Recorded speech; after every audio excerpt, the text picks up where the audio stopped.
2010 ஜூலை 12 அன்னைக்கு நைட்டு விழுப்புரத்துக்கு பக்கத்துல இருக்கிற ஒரு கிராமத்துல சரியான மழைங்க. இடிமின்னலோட கூடிய ஒரு சரியான மழை. அங்க ஒரு ஏரியால ஒரு வீடு.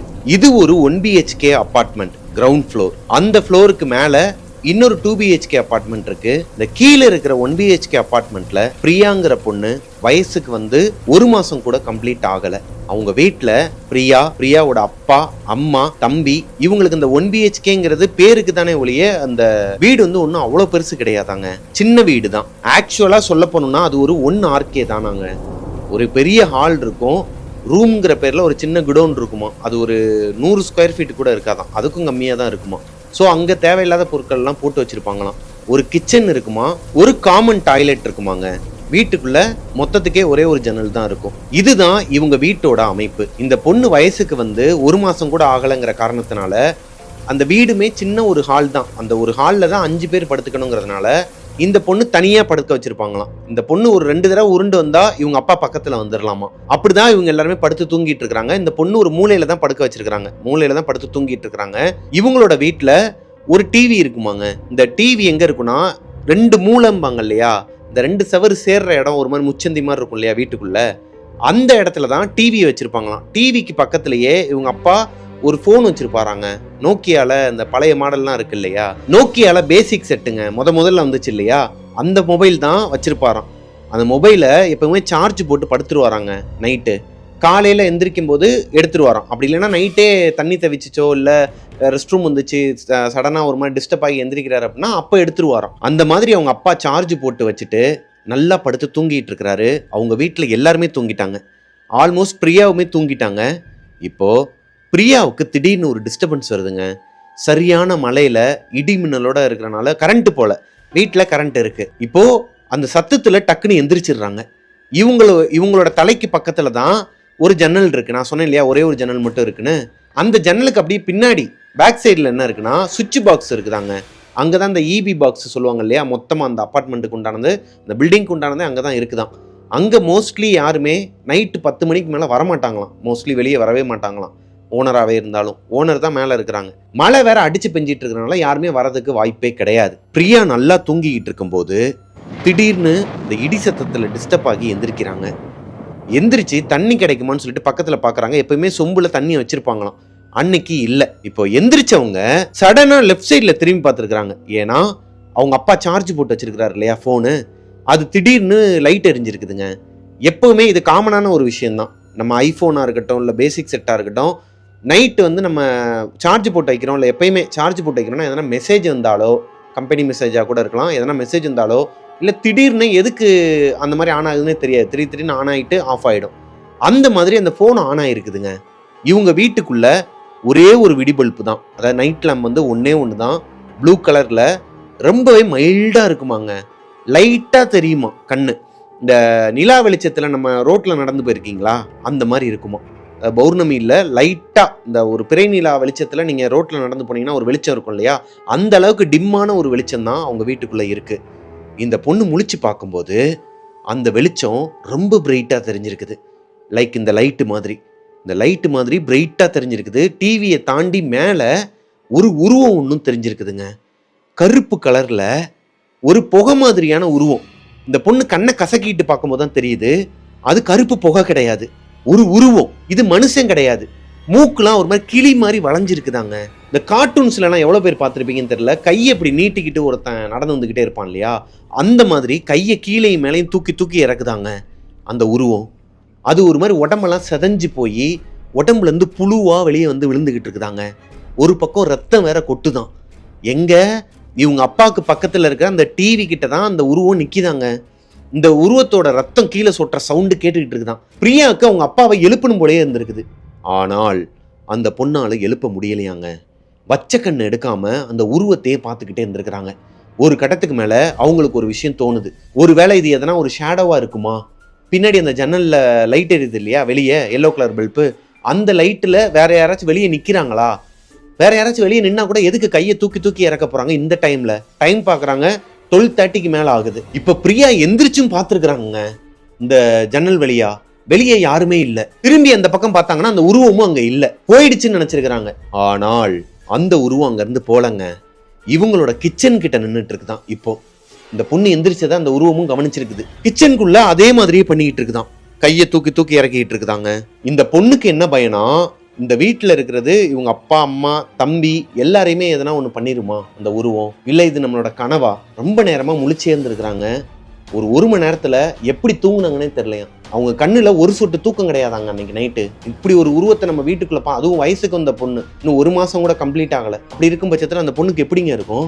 தூக்கமே இல்லை, ஆனா அவங்கள அறியாமலே தூங்கி இருக்கிறாங்க. அடுத்த நாள் காலையில எந்திரிச்சு பார்த்தா இதெல்லாம் ஒரு கனவா இருக்குமோன்னு சொல்லிட்டு அவங்க அப்பா கிட்டையும் சொல்லல, அம்மா கிட்டையும் சொல்லல, யார்ட்டையுமே சொல்லலையாங்க, ஷேர் பண்ணவே இல்லை. பிரியாக்கு இப்போ வரைக்குமே இந்த சம்பவம் ஒரு கேள்விக்குறியா இருக்குதாங்க. அது உண்மையாவே ஒரு அமானுஷ்யமா, இல்ல தன்னோட கனவுல வந்த ஒரு விஷயத்த உண்மையாவே வந்திருக்குன்னு சொல்லிட்டு அவங்களா மனசுல நினைச்சு குழப்பிக்கிறாங்களா?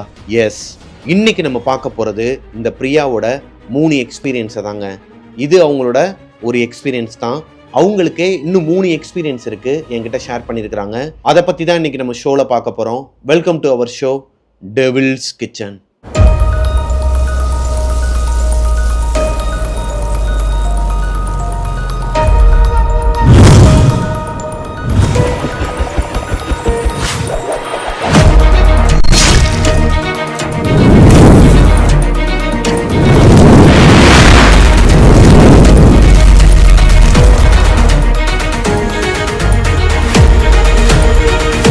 ஹலோ கோஸ்டிஸ், நான் உங்களோட பிரபாகரன். இன்னைக்கு நம்ம பார்க்க போகிற ஸ்டோரியை எனக்கு இன்ஸ்டாகிராமில் அனுப்பின பொண்ணோட பேர் பிரியாங்க. இவங்க விழுப்புரத்துக்கு பக்கத்தில் இருக்கிற ஒரு கிராமத்தை சேர்ந்தவங்க. ஆக்சுவலாக பிரியா கிட்ட இன்ஸ்டாகிராமே கிடையாதாங்க.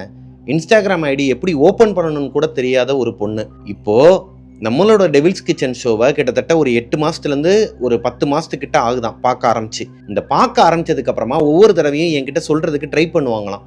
பட் எப்படி சொல்கிறதுன்னு தெரியாமல் இன்ஸ்டாகிராம் ஐடி தான் நம்ம கொடுக்குறோம் இல்லையா, மெயில் ஐடியில் அவங்க அனுப்பியிருக்கிறாங்க. பட் மெயில் ஐடியில் என்னால் ரிசீவ் பண்ண முடியலை. ஆல்ரெடி மெயில் ஐடியில் ஏகப்பட்ட மெசேஜஸ்லாம் வந்திருக்குதுங்க. அதெல்லாம் ஒன்றா பார்த்து தான் நான் சொல்லிக்கிட்டு இருக்கேன். ஆனால் அவங்களோட மெசேஜை நான் ரீச் பண்ண முடியாத காரணத்தினால அவங்களுக்கு நடந்த அந்த எக்ஸ்பீரியன்ஸை என்கிட்ட ஷேர் பண்ணியே ஆகணும், என்னோட வாய்ஸில் அவங்களோட ஸ்டோரியை கேட்டே ஆகணுங்கிறதுக்காக இன்ஸ்டாகிராமை இன்ஸ்டால் பண்ணி எனக்கு இந்த ஸ்டோரியை அனுப்பியிருக்கிறாங்க. அவங்க இந்த ஸ்டோரியை எனக்கு அனுப்பியே கிட்டத்தட்ட 6 மாதத்துக்கிட்ட ஆகுதுங்க. இப்போதான் அந்த இதை நான் ஒவ்வொன்றா பார்த்துக்கிட்டு தான் வரேன் இல்லையா, இப்போ தான் நான் அந்த ஸ்டோரியை படித்தேன். ஆக்சுவலாக நீங்கள் ஃபர்ஸ்ட் ஹாஃபில் பார்த்தது ஒரு சின்ன ஒரு சாம்பிள் தாங்க. இவங்களோட லைஃப்பில் ரொம்பவே பயங்கரமான அமானுஷ்யங்கள்லாம் நடந்திருக்குது. அதை 1 by 1 நம்ம பார்க்கலாம். வாங்க ஃபர்ஸ்ட் எக்ஸ்பீரியன்ஸ்குள்ளே போகலாம். 2010 ஒரு பப்ளிக் எக்ஸாமோட ரிசல்ட் வந்திருக்குதுங்க. அந்த ஏரியாவில் இருக்கிற பசங்க எல்லாருமே எப்படி இருப்பாங்கங்கிறது உங்களுக்கே தெரியும். அடுத்த நாள் காலையில் எக்ஸாம் ரிசல்ட். நைட்டு எல்லாருமே வேகமாகவே தூங்கிடுறாங்க. ஆனால் எந்த வீட்லையுமே பசங்க யாருமே தூங்கலை.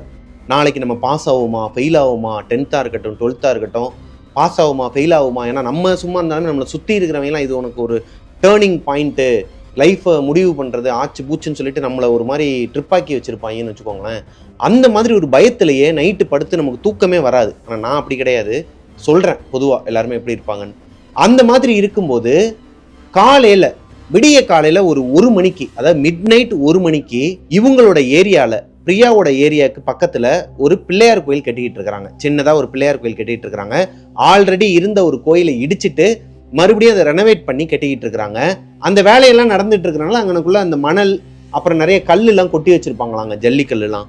அந்த கோவில்ல இருந்து ஒரு 5 வீடு தள்ளி ஒரு அக்காவோட வீடு இருக்குமா. அது பிரியாவுக்கு தெரிஞ்சவங்க, பிரியாவோட அப்பா அம்மாவுக்கு ஃப்ரெண்ட்ஸா அவங்க ஒரு தனி வீட்டில் தான் இருக்கிறாங்க. விடிய காலையில 3 மணிக்கெல்லாம் அவங்களோட குலதெய்வம் கோயிலுக்கு போறதுக்காக பிளான் பண்ணி வண்டியவும் வர சொல்லியிருக்கிறாங்க 3 மணிக்கு. ஸோ மிட் நைட் ஒரு 12:30 மணிக்கெல்லாம் குளிச்சு கிளம்ப ஆரம்பிச்சிட்டாங்க. அவங்க வீட்டில் ஒரு 3 பேர் தானா, அவங்களோட ஹஸ்பண்ட் அவங்களோட பையன் 3 பேர் தான். ஹஸ்பண்டும் பையனும் தூங்கிட்டு இருக்கிறாங்க. எப்பவுமே குடும்பத்தில் பொறுப்பாக இருக்கிறதுன்னு பார்த்தீங்கன்னா இந்த மாதிரி வீட்டில் இருக்கிற ஹவுஸ் ஒய்ஃப் தான். அவங்க தான் முதல்ல எந்திரிச்சு எல்லா வேலையும் பார்த்துட்டு அதுக்கப்புறம் தான் பிள்ளையும் புருஷனையும் எழுப்புவாங்கன்னு வச்சுக்கோங்களேன். அதே மாதிரி தான் அவங்களும் எந்திரிச்சு குளிச்சுட்டு சாம்பிராணிலாம் போட்டுட்டு வெளியே போய் கோலம் போட்டு வச்சிடலாம். அவங்களுக்கு அது ஒரு ஹேபிட்டாங்க. வீட்டு வாசலில் கோலம் போட்டு வச்சிடலாம் காலையில். ஏன்னா நம்ம இன்னொரு 2 மணி நேரத்தில் கிளம்பிடுவோம் இல்லையான்னு சொல்லிட்டு 1 மணிக்கு, மிட் நைட் 1 மணிக்கு வெளியே கோலம் போட வந்திருக்கிறாங்க. அவங்க வீட்டுக்கு வெளியே ஒரு பெரிய கேட் இருக்குமா. அந்த கேட்டை ஓப்பன் பண்ணி கேட்டுக்கு வெளியே தான் கோலம் போடணும். அதுதான் அந்த மெயின் ரோடு. இந்த மெயின் ரோட்லேருந்து ஒரு 5 வீடு தள்ளி தான் கோவில் இருக்குது. கோவில் வேலை நடக்கிறனால தான் அங்கனக்குள்ள ஜல்லிக்கல் அது இதுன்னு கோவில் பக்கத்திலே கொட்டாமல் ஒரு 3 வீடு தள்ளி, அதாவது இவங்க வீட்டிலேருந்து ஒரு வீடு தள்ளி தான் கொட்டி வச்சிருக்கிறானுங்க. இப்போ இந்த அக்கா என்ன பண்ணுறாங்கன்னா வெளியே வந்து கோலம் போட்டுட்டு இருக்கிறாங்க. 1:15 கோலம் போட்டுட்டு இருக்கும்போது மயான அமைதியாங்க. மிட் நைட் 1 மணிக்கு ஏரியா எப்படி இருக்கும்? அதுவும் கிராமத்து பக்கத்துலலாம் சொல்லவே வேணாம். ஒரு மாதிரி இந்த பூச்சி சவுண்ட்லாம் கேட்டுகிட்டு இருக்கோம். நைட் நேரத்தில் கேட்கும் இல்லையா, அந்த மாதிரி பூச்சி சத்தம்லாம் கேட்டுக்கிட்டு இருக்கோம். இப்போ அமைதியாக அந்த அக்கா கோலம் போட்டுக்கிட்டு இருக்கும்போது சாமி பேரை மனசுக்குள்ளே சொல்லிக்கிட்டு பாட்டு பாடிக்கிட்டே கந்த சஷ்டி கவசம்லாம் சொல்லிக்கிட்டே போட்டுக்கிட்டு இருக்கும்போது இந்த மாதிரி ஒரு அழுகுரல் கேட்குதுங்க. ஏதோ ஒரு பொண்ணு ஏங்கி ஏங்கி அழுதுட்டு இருக்கு. இவங்களுக்கு ஒரு சந்தேகம், என்னடா அது மிட் நைட் 1 மணிக்கு எந்த பொண்ணு அழுகும், அதுவும் கோயில் பக்கத்தில் உட்காந்துக்கிட்டு, என்னடான்னு சொல்லிட்டு திரும்பி பார்த்துருக்குறாங்க. திரும்பி பார்த்தா யாரோ ஒரு பொண்ணு, ஒரு ஸ்கூல் படிக்கிற பொண்ணு தான், சுடிதார் போட்டு உட்கார்ந்துருக்குதான். இந்த ஜல்லிக்கல் எல்லாம் கொட்டி வச்சிருக்காங்க இல்லையா, அந்த ஜல்லிக்கல் மேலதான் உட்கார்ந்துருக்குதான். உட்கார்ந்து அழுதுகிட்டு இருக்குதாங்க. இன்னைக்குன்னு பார்த்து ஸ்ட்ரீட் டாக் ஒன்று கூட காணும். இப்போ வரைக்கும் நம்ம பார்த்த கதைகளில் கேள்விப்பட்ட ஸ்டோரிஸ் எல்லாத்துலேயுமே இந்த மாதிரி ஒருத்தர் வந்து உட்காந்து அழுதுகிட்டு இருக்கிறாங்க அப்படின்னா அவங்கள சுற்றிலுமே ஸ்ட்ரீட் டாக்ஸ்லாம் வந்து குலைச்சிக்கிட்டு இருக்குன்னு தான் கேள்விப்பட்டிருக்கோம். ஆனால் இந்த கதையில் அப்படி கிடையாதுங்க. அந்த பொண்ணு மட்டும் உட்காந்து அழுதுகிட்டு இருக்கு. அன்னைக்குன்னு பார்த்து ஒரு ஸ்ட்ரீட் டாக் கூட இல்லை அந்த ஏரியாவில். இந்த அக்காவுக்குமே ஒரு சந்தேகம், என்னடா அது ஒரு ஸ்ட்ரீட் டாக் கூட காணும். ஏன்னா இவங்களுமே பிஸ்கட்லாம் போடுவாங்களாம் ஸ்ட்ரீட் டாக்ஸுக்கு. அப்படி இருக்கும் பட்சத்தில் இந்த பொண்ணையுமே எங்கேயோ பார்த்த மாதிரியே இருக்குது. நல்லா கூர்ந்து கவனிக்கும் போது தான் அவங்களுக்கு ஒரு விஷயம் தெரியுது. இவங்க வீட்டிலேருந்து ஒரு 3 வீடு தள்ளி 10th படிக்கிற ஒரு பொண்ணு வந்து இருக்குதான். மீனான்னு சொல்லிட்டு ஒரு பொண்ணு இருக்குதான். காலையில் ரிசல்ட்டு, விடிஞ்சா ரிசல்ட்டு, இப்போ உட்காந்து எதுக்கு அழுதுகிட்டு இருக்கிறா? ஒருவேளை தான் வந்து ஃபெயில் ஆயிடுவோமோ, இல்லை எதனா மார்க் கம்மியாயிருவோமோன்னு சொல்லிட்டு பயத்தில் வெளியே உட்காந்து அழுதுகிட்டு இருக்கிறாளான்னு சொல்லி இந்த அக்கா கோலம் போடுறதை நிப்பாட்டிட்டு எந்திரிச்சு நடக்க ஆரம்பிச்சிருக்கிறாங்க. நடக்க ஆரம்பிச்சு கொஞ்சம் கொஞ்சமாக கிட்டக்க போகும்போது தான் இவங்களுக்கு முகமெல்லாம் ஒரு மாதிரி வேர்த்து கொட்டி படப்படன்னு வந்திருக்குதுங்க. ஏன்னா வெளியே உட்காந்து அழுதுகிட்டு இருக்காங்க இல்லையா ஒரு பொண்ணு, அந்த பொண்ணோட வீடு பூட்டி இருக்குது. உள்ள லைட்ஸ் எதுவுமே ஆன்ல இல்லை, எல்லாமே ஆஃப்ல தான் இருக்கு. இந்த பொண்ணு ஒரு பயந்த பொண்ணு. இந்த மாதிரி நைட் நேரத்துலலாம் வெளியே வர்றதுக்கே பயந்த பொண்ணு. ரெஸ்ட் ரூம் போகணுன்னா கூட அவங்க அப்பா அம்மாவை எழுப்பி தான் போவாங்கன்னு சொல்லிட்டு அவங்க அம்மா வந்து இவங்க கிட்ட கம்ப்ளைண்ட்லாம் பண்ணிட்டு இருப்பாங்களாம். அப்பேற்பட்ட ஒரு பொண்ணு மிட் நைட் 1:30 மணிக்குள்ள எதுக்கு வெளியே வந்து அழுகணும்? இவங்களுக்கு ஒரு மாதிரி பயமாகுது. கிட்டக்க போக போக தான் அந்த பொண்ணோட முகத்தை பார்க்குறாங்க. அது அந்த பொண்ணோட முகமே கிடையாதாங்க. ஒரு மாதிரி வெளிர் நிறத்துல இறந்து போனவங்களோட உடம்பு இருக்கும் இல்லையா, ஒரு மாதிரி வெள்ளையா இருக்கும். ரத்த ஓட்டமே இல்லைன்னா உடம்பு எப்படி இருக்கும், அந்த மாதிரி இருக்குதான். இங்கனக்குள்ளலாம் ஒரு மாதிரி நரம்பா இருக்குதாங்க. ஃபுல்லா பார்க்கறதுக்கே ஒரு மாதிரி கொடூரமா இருந்திருக்குது. அந்த பொண்ணோட கண்ணுல ஒயிட்டே கிடையாதான், டார்க் பிளாக்ல இருக்குதான் கண்ணு. அழுதுகிட்டே இவங்களை ஒரு பார்வை பார்த்துருக்குது பாருங்க. பதறி அடிச்சுட்டு ஓடி இருக்கிறாங்க. கோலம் வெளியே போட்டுட்டு இருந்தாங்க இல்லையா, அதை அப்படியே போட்டுட்டு எவ்வளவு தூரம் போட்டாங்களோ அவ்வளோ அப்படியே போட்டுட்டு உள்ள ஓடி இருக்கிறாங்க. கேட்டை கூட மூடாம மெயின் டோரை மட்டும் மூடிட்டு கை கால்லாம் ஒரு மாதிரி உதற ஆரம்பிச்சிருக்குது அந்த அக்காவுக்கு. போயிட்டு அவங்களோட ஹஸ்பண்டையும் பையனையும் எழுப்பியிருக்கிறாங்க பதறி அடிச்சு. அவங்க எந்திரிச்சதும் இவங்க அழுகிறத பார்த்துட்டு என்னாச்சுமான்னு கேட்குறாங்க. இந்த மாதிரி நடந்ததை சொல்றாங்க. வெளியே அந்த பொண்ணு உட்காந்து அழுதுட்டு இருந்தாங்க, எனக்கு பயமா இருக்குங்க அப்படிங்கும் போது, ஏமா நேரத்தில் ஏமா வெளியே போற, எதனா காத்து கருப்பு பட்டிருக்கும். அவங்க குலதெய்வம் கோயிலோட திருநீரையே எடுத்து பூசி விட்டுட்டு 3 மணிக்கு வர வேண்டிய வண்டியை 4:30 மணிக்கு வர சொல்லியிருக்கிறாரு அவங்க ஹஸ்பண்ட். ஏன்னா இவங்க ஒரு மாதிரி பதட்ட நிலையில இருக்கிறாங்க. இதனால நம்ம குலதெய்வம் கோயிலுக்கு போறதும் பாதிக்கப்பட்டக்கூடாது. இப்பதான் நீ கண்டிப்பா குலதெய்வம் கோயிலுக்கு வந்தாகணும். ஏதோ காத்து கருப்பு அடிச்சிருச்சு உனக்கு, அந்த பிள்ளை ஏமா நடிச்சாம நேரத்தில் வெளியே வந்து உட்காந்து அழுக போகுதுங்கிற மாதிரி சொல்லிட்டு 4 மணிக்கு வண்டி வந்தோடனே கிளம்பி போயிட்டாங்களாங்க குடும்பத்தோட குலதெய்வம் கோயிலுக்கு. குலதெய்வம் கோயிலுக்கு போயிட்டு ரிட்டர்ன் வரும்போது தான் அவங்களுக்கு ஒரு விஷயம் தெரிய வருது. அந்த ஏரியாவில் இருக்கிறவங்க எல்லாருமே சொல்லியிருக்கிறாங்க, அந்த பொண்ணு 10th ஸ்டாண்டர்டில் ஃபெயில் ஆயிடுவோமோங்கிற பயத்திலேயே சூசைட் பண்ணி இறந்துட்டாங்களாங்க. அந்த பொண்ணு இறந்தது 11:30 மணிக்கு. இவங்க அந்த பொண்ணை வெளியே உட்காந்து அழுகும்போது பார்த்தது மிட் நைட் 1:30 மணிக்கு. அப்போ அந்த பொண்ணோட ஆத்மாவை தான் இந்த அக்கா பார்த்துருக்குறாங்களா கன்ஃபார்மே பண்ணிடுறாங்க. அப்புறமா அவங்களோட குலதெய்வம் கோயிலுக்கு போயிட்டு வந்ததுக்கு அப்புறமா வேற கோயில்களுக்கெல்லாம் கூட்டு போய் மந்திரிச்சு விட்டு வந்திருக்கிறாங்க அந்த அக்காவுக்கு. இந்த விஷயம் அந்த ஏரியாவில் ஃபுல்லாக ஸ்ப்ரெட் ஆகிருக்குதுங்க. இந்த பொண்ணோட ஆத்மா இங்கே தான் சுற்றிக்கிட்டு இருக்கு அப்படிங்கிற மாதிரி. நைட் நேரத்தில் யாருமே ஒரு 9 மணிக்கு மேலே வெளியவே வராதிங்க. வெளியே இருந்து வரவங்களுமே 10 மணிக்கு மேலே ஆயிடுச்சுன்னா நீங்கள் வேற எங்கேயும் தங்கிட்டு அதுக்கப்புறமா கூட வாங்கங்கிற மாதிரி அந்த ஏரியாவில் இருக்கிறவங்களாம் அலர்ட் பண்ண ஆரம்பிக்கிறாங்க. இதுக்கு நடுவில் இந்த கோலம் போட வந்தாங்க இல்லையா ஒரு அக்கா, குலதெய்வம் கோயிலுக்கு போகிறவங்க, அவங்க வீட்டுக்கு ஆப்போசிட்டில் ஃபர்ஸ்ட் ஃப்ளோரில் இருந்த ஒரு அக்கா தூக்கு போட்டு இறந்துட்டாங்களாங்க. சூசைட் பண்ணி இறந்துட்டாங்க. அது அவங்களோட ஹஸ்பண்டாலையும் அவங்களோட மாமியாராலையும் கொடுமை தாங்க முடியாம தான் இறந்துருக்கிறாங்க. இதுவே ஒரு கட்டத்துக்கு மேலே 1 மாதத்துக்கு அப்புறமா தான் தெரிய வந்திருக்குது. அந்த ஏரியாவில் இருக்கிற ஒருத்தர் மூலமா அந்த அக்காவே பேய ஆத்மாவாக வந்து அவங்களோட உடம்புல இறங்கி சொன்னதாக சொல்கிறாங்க. அது போக போலீஸோட என்கொயரியிலையுமே இவங்க தான் வந்து அவங்கள டார்ச்சர் பண்ணியிருக்கிறாங்கங்கிறது தெரிய வந்ததுக்கப்புறமா மாமியாரையும் அவங்க ஹஸ்பண்டையும் ஜெயிலில் பிடிச்சி போட்டாங்களாங்க. இப்போது இந்த இறந்து போனாங்க இல்லையா சூசைட் பண்ணி, இந்த அக்காவோட ஆத்மாவும் அந்த 10th படிக்கிற பொண்ணு சூசைட் பண்ணி இறந்துட்டாங்க, இவங்களோட ஆத்மாவும் 2 ஆத்மாவுமே சேர்ந்து இந்த ஏரியாவில் அலையிறதா ஒரு மித்து இருந்திருக்குதுங்க. இது மித்து இல்லை, உண்மைதாங்கிற விதமாக அந்த ஏரியாவில் ஏகப்பட்ட சம்பவங்களும் நடந்திருக்குது. நைட் நேரம் வேலைக்கு போயிட்டு வீட்டுக்கு வரவங்க என்னதான் ஊர் கட்டுப்பாடு ஏரியா கட்டுப்பாடுன்னு இருந்தாலும் நானாக தாண்டா இருப்பேன், நீங்கள் என்னடா லூஸ் மாதிரி பேசிகிட்டு இருக்கீங்க அப்படிங்கிற மாதிரி அலைவாங்க இல்லையா, அந்த மாதிரி ஆட்கள்லாம் நிறைய பேர் பார்த்துட்டு மயக்கம் போட்டே விழுந்திருக்கிறாங்க. இது கொஞ்சம் கொஞ்சமாக காட்டுத்தீ மாதிரி பரவி அந்த ஏரியாவே ஸ்தம்பிச்சு போய் கிடக்குதுங்க. நைட் நேரம் வெளியே வர்றதுக்கே பயப்பட ஆரம்பிக்கிறாங்க அந்த ஏரியாவில். ஏன்னா 2 பேரோட ஆத்மாவும் சேம் டைமில் பார்த்தவங்களாம் இருக்கிறாங்களாம். அதனால் இவங்க அப்பா வேற, இந்த பிரியாங்கிற பொண்ணோட அப்பா வேற நைட் டைமில் வேலை முடிச்சுட்டு லேட்டாக தான் வருவாராம், 12-12:30 ஆகுமா. அதனாலே இவங்க அம்மா என்ன சொல்லியிருக்கிறாங்கன்னா, எங்க ஒரு 9-9:30 கேட்டு வந்துருங்க மா, நீ சொல்கிற, ஆனால் நான் போயிட்டு என் ஓனர்கிட்ட அப்படிலாம் சொல்லிட்டு இருக்க முடியாதுமா, நான் ஒரு கம்பெனியில் வேலை பார்க்குறேன், நைட் டைம் தான் வேலையே இருக்கும், 6 மணிக்கு தான் வேலையே ஆரம்பிக்குது, 12:30 மணி வரைக்கும் போகும் அப்படிங்கிற மாதிரி சொல்ல, வேறு வழியே இல்லாமல் இவங்க அப்பா நைட்டு 12:30 மணிக்கு தான் வருவாராங்க. ஸோ இவங்க அம்மா பயந்துக்கிட்டே வயிற்றுல புளியை கரைச்சிட்டு தான் படுத்திருப்பாங்களாம், தூக்கமே இருக்காதான் இவங்க அம்மாவுக்கு. ஏன்னா கணவர் வர வரைக்கும் அவருக்கு எதுவும் ஆயிடக்கூடாது. ஏன்னா என்னென்னமோ சொல்கிறாங்க, ஏரியாவில் இருக்கிற எல்லாருமே சொல்கிறாங்க, ஒருத்தன் சொன்னால் பரவாயில்ல, எல்லாருமே சொல்கிறாங்க நான் பார்த்தேன், 2 ஆத்மா 3 ஆத்மான்னு இருக்கிறாங்கன்னு சொல்லிட்டு தூங்கவே மாட்டாங்களாம்.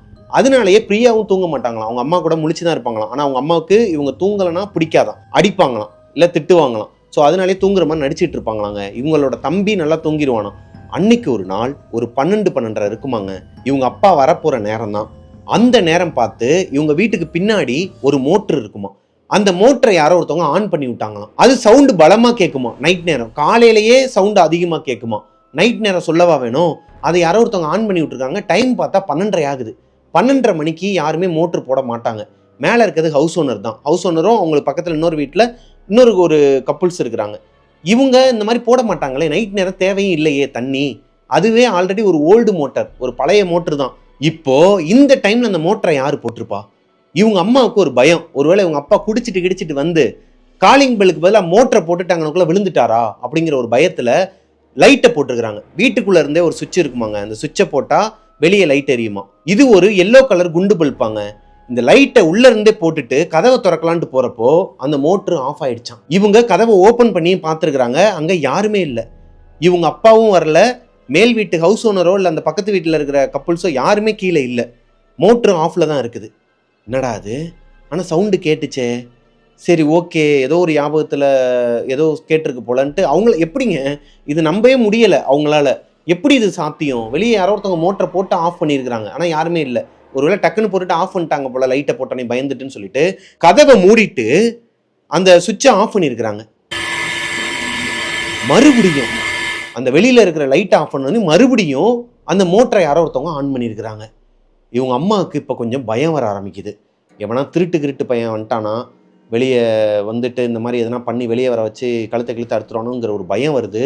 இப்போ பிரியாவும் எந்திரிக்கிறாங்க. மா போகாத, எனக்கு ஏதோ தப்பாப்படுது, வெளியே யாரோ இருக்கிறாங்க, வெளியே யாரோ இருக்கிறத என்னால் உணர முடியுது, யாரோ ஒருத்தங்க கேம் ஆடுறாங்க, அப்பா வர டைம் ஆயிடுச்சுல, அப்பா வரட்டும் பார்த்துக்கலான்னு சொல்லிட்டு இருந்திருக்கிறாங்க.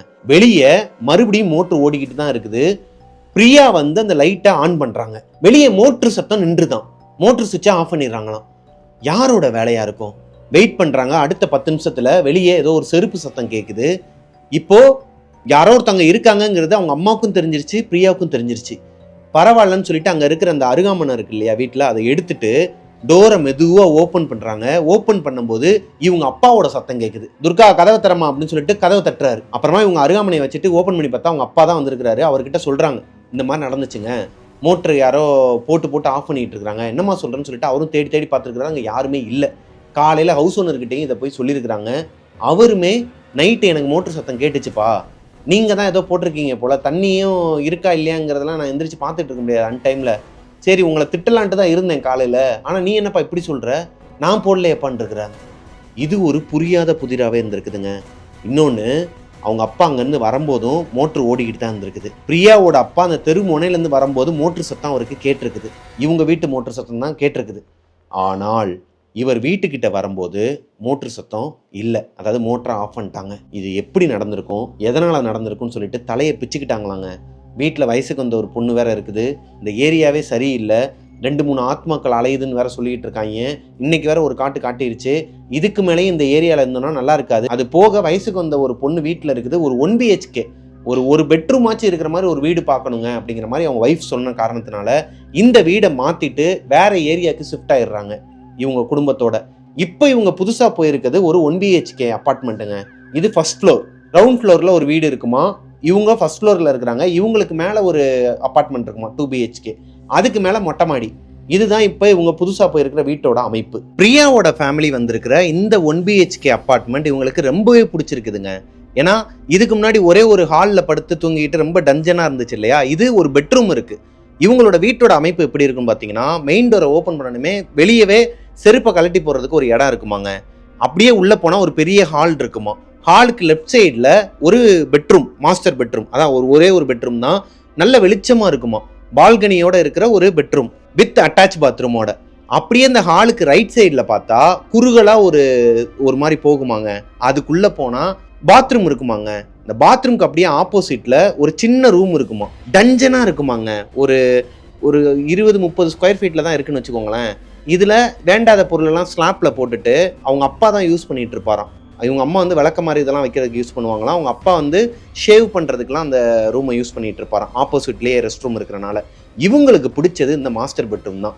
ஏன்னா இந்த பெட்ரூம் அவ்வளோ வெளிச்சமாக இருக்குமா, ரொம்ப பாசிட்டிவாக இருக்குமாங்க.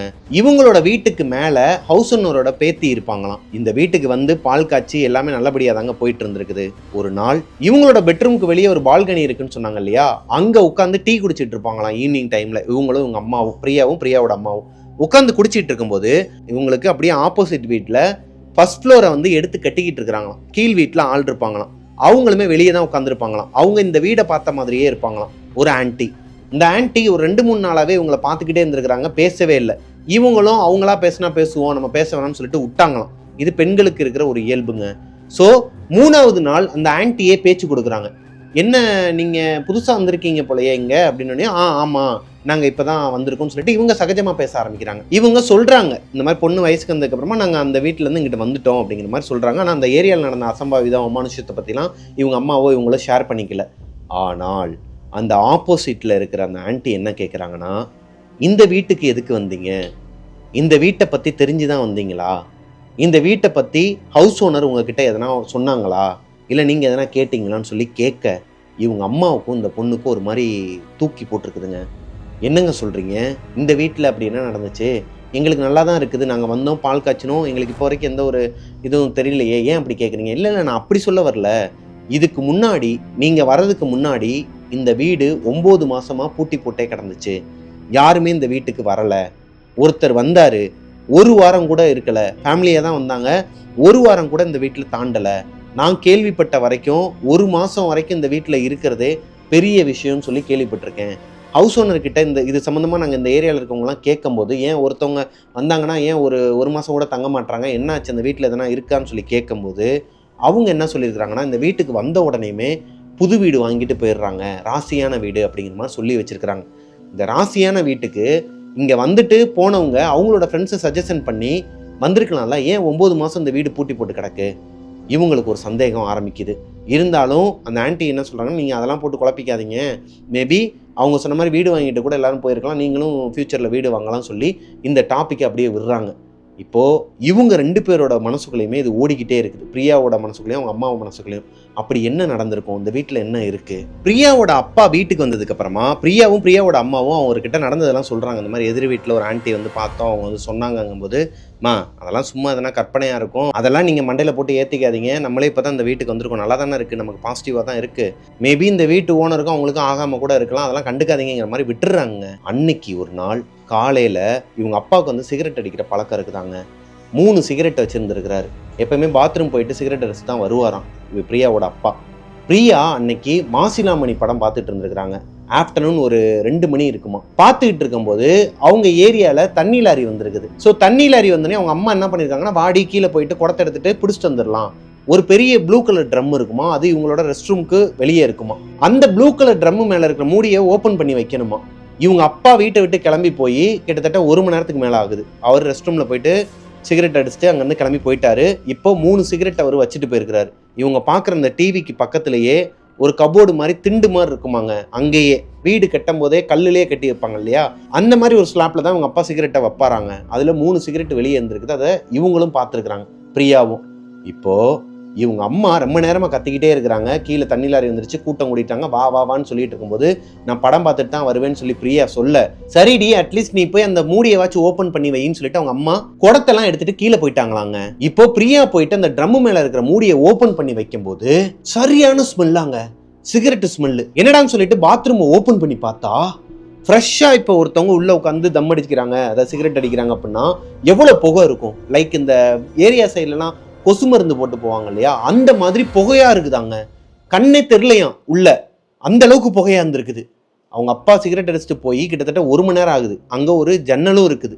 அப்போ இந்நேரத்துக்கு அந்த புகை எல்லாமே வெளியே போயிருக்கணும். ஸ்மெல்லு மட்டும் வந்தால் கூட ஓகே, ஆனால் புகை கண்ணுக்கே தெரிகிற அளவுக்கு அதிகமாக இருக்குது. பயந்துட்டு வெளியே ஓடி வந்திருக்கிறாங்க. இப்போ அவங்க அம்மாவும் வந்திருக்கிறாங்க.